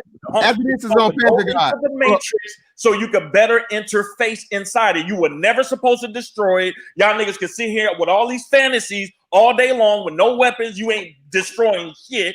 You can't even keep these bitches in line. But you see now that's a contradictory. You telling us we can't win, but you telling us we need to try to win. It's about going into the Matrix and better interfacing in it because you understand the rules of it. But hold on. All right, let me have it. Then it's on Pentagon. Hold up. Then it's on Pentagon. And then I got to get the fuck up out of here because it's been 3 hours with y'all niggas. And I already did 3 hours on what's name. So, hey, I appreciate the money. I appreciate the time, nigga. But I gotta go eat some food, nigga. I'm about to go motherfucking eat a horse around this motherfucker. I'm looking for one to kill. But anyway, to David Johnson, you see your point? Let me help you out, brother. Again, Neo did not become the one. He was already the one. Neo was always the one. Someone acknowledging the fact that he is the one didn't make him the fucking one less or whatever. He always was the one, bro. Even before he or anybody else discovered it. And then furthermore, even though they called him the one, they didn't understand that he was the one. Like even above the normal level of the special motherfuckers, that the architect even had to point out to people and recognize and tell them, oh, this motherfucker here is special, unlike the others. He's even that still doesn't change that he doubted though. So again, it's not about a motherfucker being discovered. He didn't know it first. It took him a minute. That's my point. No, listen. No. He didn't come in Neo to one. It took him a minute to build it up. That's all I'm saying. He was always going to end up being the one, no matter how long. All right. Well, listen. Some of the people y'all talking shit today, we don't know where they're going to end up next year, but y'all talking shit about them today. That's all I'm saying. And you're validating my point, believe it or not. You're validating my point. Hold on. If you are an adult male, I'm not talking to children. I'm not talking to fucking teenagers. I'm talking to grown-ass men. If you are a grown-ass man, especially over the age of 25, still figuring it out, nigga, you're not the one. You're not. But listen. All right, but listen. That would be part of the social engineering. You don't think they knew in the fact of removing your father that was going to dumb the son and the daughters down and start this curse, this chain of events we see now? So then again, didn't they do that shit in slavery, bro? Then you Of just course they did. Nothing is new. So the bottom line. But listen. Here's the difference between us. Wait. Here's the difference between us and slavery. We knew who our enemy was. The difference between us today and slavery. We knew who our enemy were. The Bible even tells you got enemies. The Bible don't say. The Bible even says the people you're gonna be delivered to are your enemies. The Bible itself says it. Y'all the only niggas talking like ain't no enemies. After seeing it, that women still chose the plantation, right? Just like the nigga in the Matrix who knew what the Matrix was, he wanted that steak, right? All right, then. All right, and we got Panther God, and we go. Like I said, don't want to be free. Panther God, you niggas get closing statements so I can get the fuck up out of here, so I can go damn eat. God damn shit. All right. Good looking out, guys. Much love for that great conversation, and we'll chop it up. Got a couple points. I'm going to talk about the Matrix reference, and I'm going to bring it back to the main thoughts of the conversation. First off, the Matrix situation, a metaphor. David, this may actually hurt your argument, but I hear what you're trying to say. Morpheus technically was willing to kill any people that were still in the Matrix that were not woken up. If he had to, fight the system, and they were still under the control of the system, he was willing to kill them. So that may hurt your argument there. But that being said, and also the Matrix metaphor as a whole is soon people are going to stop using the Matrix metaphor in these manosphere spaces because one of the directors of the Matrix, the Wachowski brothers, and now they're quote unquote sisters now. They're saying women. Yeah, they're saying now that the Matrix story, as they interpret it, was in fact a trans metaphor for the ABC community. Wow. All right, that's what their argument is. One, two. The next step of this, the original Matrix. Yeah, that's what they're saying. And that recently came out like a couple days ago. But another level of this, the original Matrix script was written by a black woman. They stole the script from her. Originally, the movie was supposed to star Will Smith, not Keanu Reeves. With Keanu Reeves, he's half Asian and half white. It became like a Buddha Christ metaphor in that movie. Originally, it was supposed to be Will Smith. It would have been a mainly black cast, black hero, black Neo, and it would have been a more black-centric thing originally. But that's a whole other argument. Anyway, back to the point of the discussion. Goes back to the Bible. I'm trying to make. What's up? All right, my bad. All right, so back to the main thrust of the discussion, the point I was trying to make, and I think Dave was also getting at. The issue that I would say is yes, personal responsibility, individuality has to be emphasized. To the conservative brothers, or more conservative-oriented brothers, all y'all points in terms of what we need to do is valid up to a certain point, and I agree with y'all. The main thrust of what you're trying to say in terms of what we need to do. The issue is having empathy for people who aren't fully awake or don't understand what the fuck is going on. They need to be. We need to be harsh. But we also have to have a little bit of empathy for the fuck shit that people experience. Yes, that's quote unquote emotional to some people, right? That's effeminate to some people to care about people. We are not robots as human beings. We are emotional beings as well as being logical beings at the same time. When you communicate with people, yes, you need to be logical and fact-based on how you think, left-brain oriented, but a lot of people on the more intellectual level, the more thinking black man, we often tend to be very left-brain oriented. We're oriented around trying to see things in a very logical manner. The issue is people as a whole also include their emotions. They do feel. We as human beings, despite us wanting to be as logical as possible, we also have feelings. That does incorporate into how we perceive things, how we interact and react to things. The people that are trying to mold our culture and our society in a way that fucks us up understand this. So they're utilizing they spend billions of dollars in marketing and psychology studies. I live near Harvard University. I know where they're doing a lot of the research that they're utilizing to manipulate and mold people on a corporate level, utilizing marketing, utilizing persuasion, utilizing the media, etc. Hip hop was banned in China like a couple years ago for a reason, because they understood the power that media has to mold people's consciousness, to mold people's habits, to mold what people think is acceptable in their daily lives. That's what a large proportion of the black community has been under assault with media for several centuries, really, but in particularly the last 50 years or so. They took something that we created for ourselves to help stop us from killing each other in the streets of New York, and they flipped it to something that would praise gangbanging and murder and rape and prison and criminal culture, slut culture, whore culture, pimp, Mac, player bullshit to destabilize our families, to weaken us as a whole. Period. Facts. And yes, we have to take personal responsibility on an individual level to fix all that shit. There's no excuses for us succumbing to the conditioning, but the conditioning happens, period. That's not victim mentality, that's facts of a strategy of a group of people that want to mold another group of people to be in a weaker position So they'll have an advantage over them. So their children will have an advantage over your children. All right, I'll go next. So as it relates to the George Floyd situation, yes, he was moving in such a way that was fucked up, and that did help contribute to his death. I take your point, fantastic. And we have to acknowledge all the factors that come into play that help mold that environment, that mindset inside of that man, or any of us that are out here fucking up. Having understanding about the situations in people's minds that cause them to move in a fucked up way isn't being unnecessarily emotional. It's called trying to actually look at the situation with full context. Balance does not mean not having hierarchy. It does not mean not having merit. It just it means that merit and that hierarchy has to be based on something that's true, as opposed to that's something that's illegitimate. Balance was in sane societies, our original cultures, where you call it indigenous, Hebrew, African, whatever, was always the ruler had to be balanced. That was a requirement to be a ruler. So be in alignment with order in truth and justice is balance. Period. All right. Okay. You had to have that in order to be worthy of being a ruler. Kingship was, So that's my point. All right, bro. Shout out to Phoenix Fish, man. To that argument, more whites consume hip hop. Not only just more whites, more Asians. The biggest consumers of hip hop are Asians. So again, it just goes to show there's a huge deficiency in comprehension and influence when it comes to the Black community in reference or in comparison to all other demographics, man. Again, these white boys listen to some of the craziest shit in the world about sodomizing their own parents and doing all kinds of crazy shit. But yet and still, like I said, they don't suffer anything of the level of violence against each other like we do each other, and the respect for each other as far as us extending outside of just everyday dealings, and pretty much coming together and understanding that you need a group philosophy or team philosophy when it comes to conquering this shit on a worldwide global stance for when it comes to power. So yeah, man, that's definitely a good point. Shout out to my man. That's social engineering. They're laughing at us. They're laughing at our dysfunction. That's not going to affect them the same way. Well, yeah, exactly. And again, they're laughing at our dysfunction, and we're using their dysfunction as a comparison and an excuse for ours. So who's winning? But anyway, for the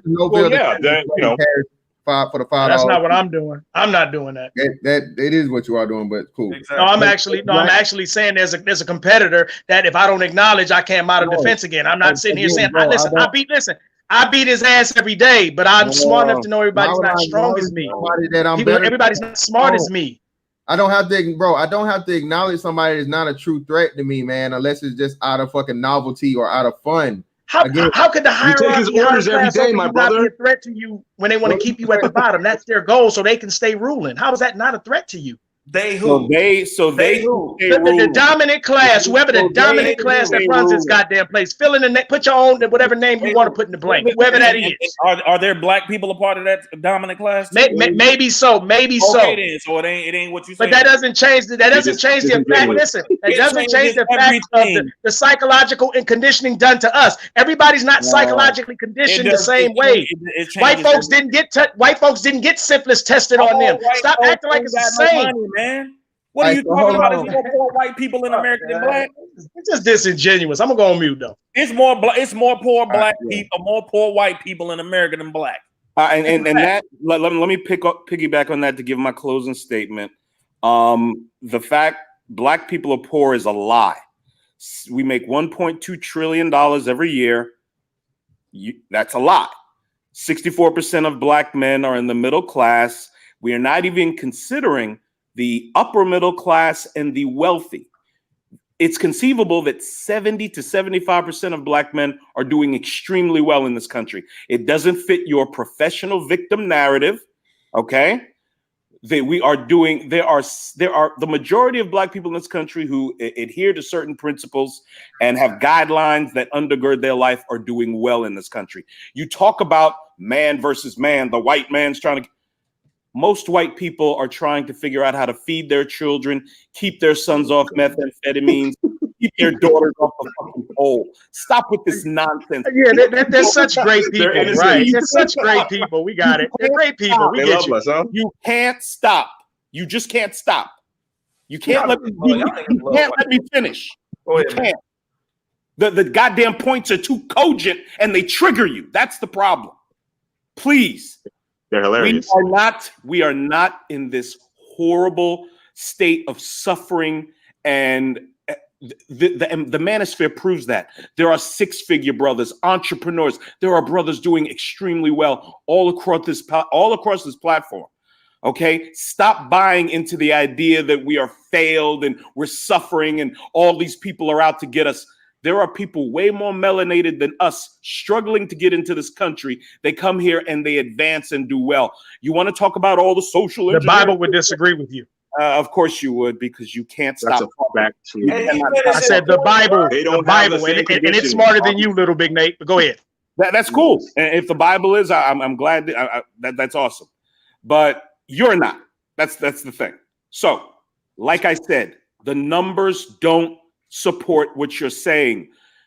The poor black people are the black people who refuse to change their behavior. There's tons of evidence of the way you should live your life and how it will increase the probability of your success. You don't have children out of wedlock. You don't commit crimes. You have personal agency and responsibility, and it increases the probability exponentially that you can be successful in this country too. Thank you, Mr. Fantastic. Appreciate it, bro. Novell, descendant of slaves, Harris for the $5. As Black Americans, hold on. We do need to confront our dysfunctions, but it shouldn't be using an excuse to not confront racial injustice. Exactly, brother. Thank you, man. Y'all giving up to the last minute, man. I greatly appreciate y'all. DeAndre Strange again. Thank you, brother. Exactly. The project and the hood kids was the freshest ones at school. Yeah, they always were, bro. Unfortunately. Shout out to my man, Probably Thought. Bring it to the debate stage. Shout out to my man, Probably Thought series for the $5, man. If any of y'all want to debate, up, X? I'm definitely not debating this shit. I done waxed you niggas up and down long enough. So hey, man, 6 hours in, goddamn it, I'm good. Who we on? Yeah, Sean, it's on you, brother. Go ahead.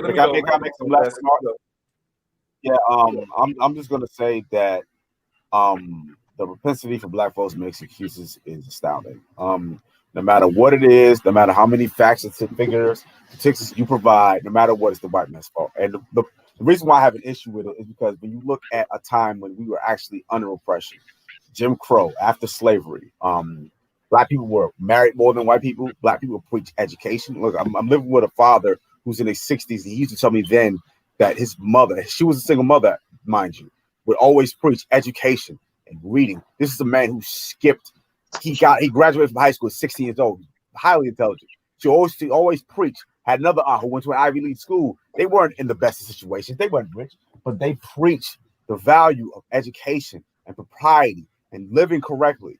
Okay, so black people know what they need to do. Sorry, you can't miss me with that excuse because we were living under worse conditions and we behave far better than we're behaving today. Does that mean some people are going to fall by the wayside? That's life. There's nothing you're going to be able to do to stop some people from failing or falling by the wayside. That is unfortunately the reality of life. That is the jungle. Okay, and we have social safety nets in place to ensure that the least amount of people do befall that fate. But come on, stop it. Black people know what they need to do. They don't want to do it. Okay, going back to my example about complying. When the cop comes, it's an issue because he has restraint. You know he's not going to shoot you at the drop of a dime. But a dude in the street, a stick-up kid, he don't care about that. If you don't do what he says, he's going to shoot you and take what you got. So black people know what they need to do. They just don't want to do it. So stop making excuses. That does not say that I don't acknowledge the bad things that have happened to black people in the past. We acknowledge it. We know it. But we've been talking about it for several decades. It hasn't pushed us forward. We need to start pushing forward self-improvement, pushing forward agency. We need to start pushing forward these things and stop saying they're aspects of whiteness and the white man's spending all this time in his day to keep me down. No, most white people, just like Little Big Nate said, are trying to get by just like black people. All right, you have an elite class of people.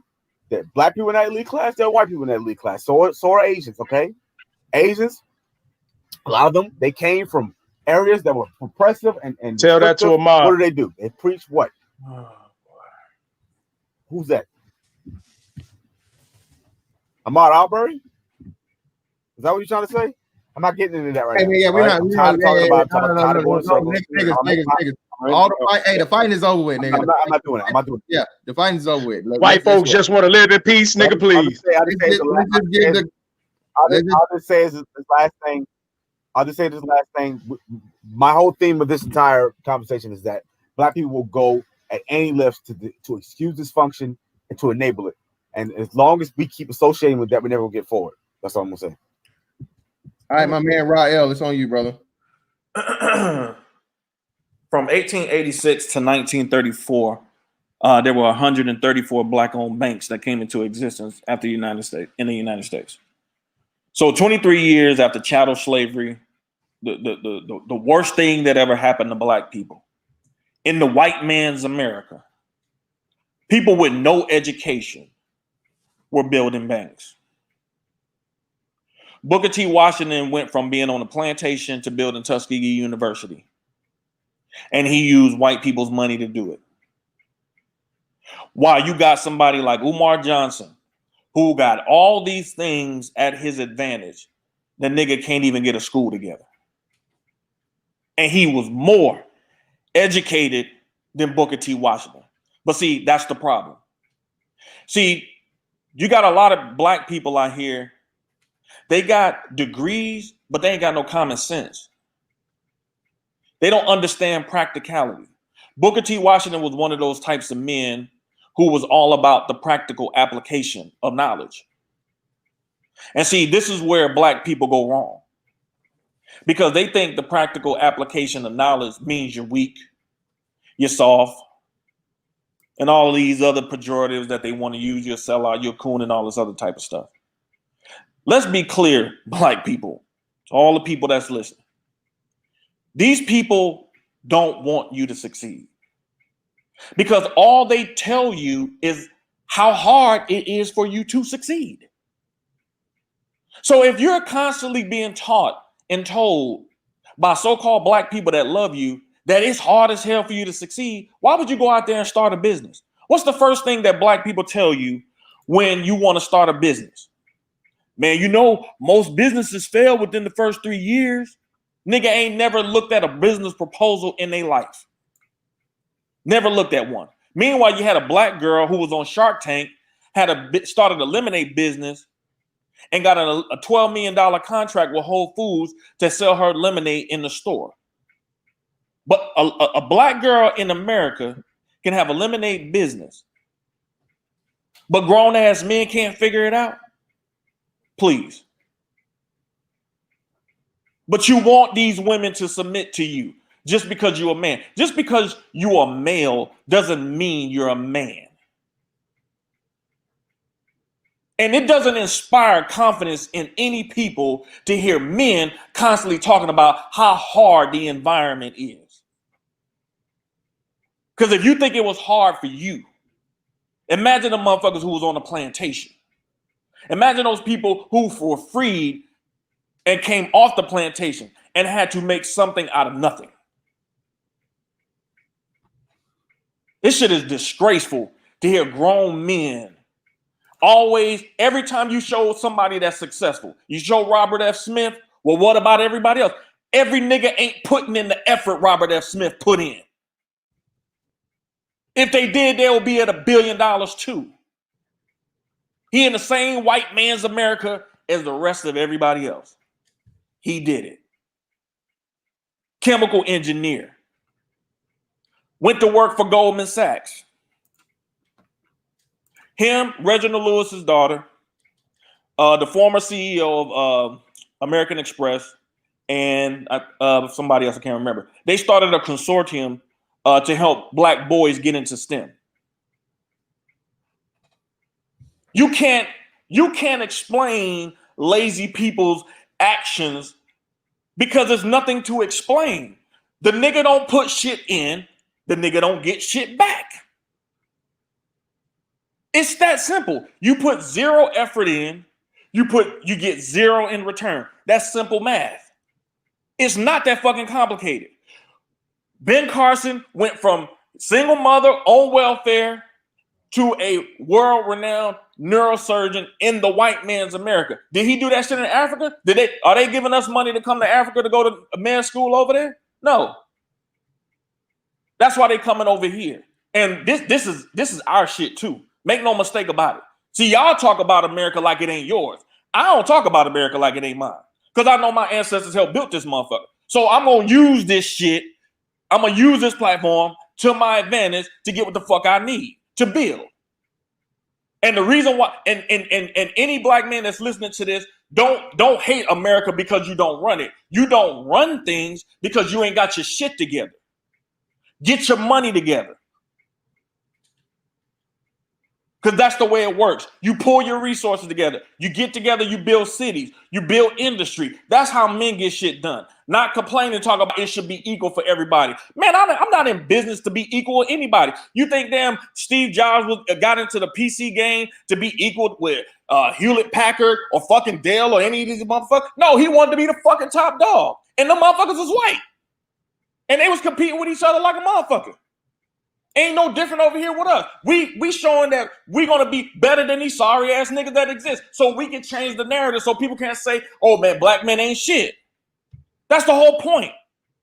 There's nothing wrong with being elite. Egypt was an elite civilization. Black people, like, what are we talking about here? There's nothing wrong with being elite. And I'm gonna say this. I'm gonna end it with this. Black men who are out here being productive, I'm speaking to you specifically, do not shrink. Do not shrink just because other motherfuckers are too scared to stand tall. And I'm going to leave it at that. All right.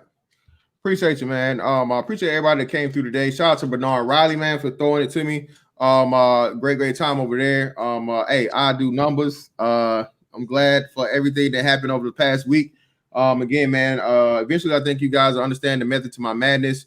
Competition is the one of the most underrated and misunderstood arts of life that, a lot of people just don't have an understanding of. And unfortunately, due to men being removed from the equation, especially in the black community, the art, it's real difficult for it to be taught.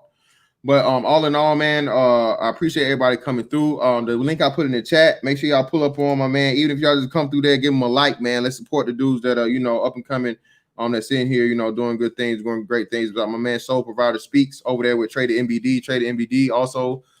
He's doing his thing.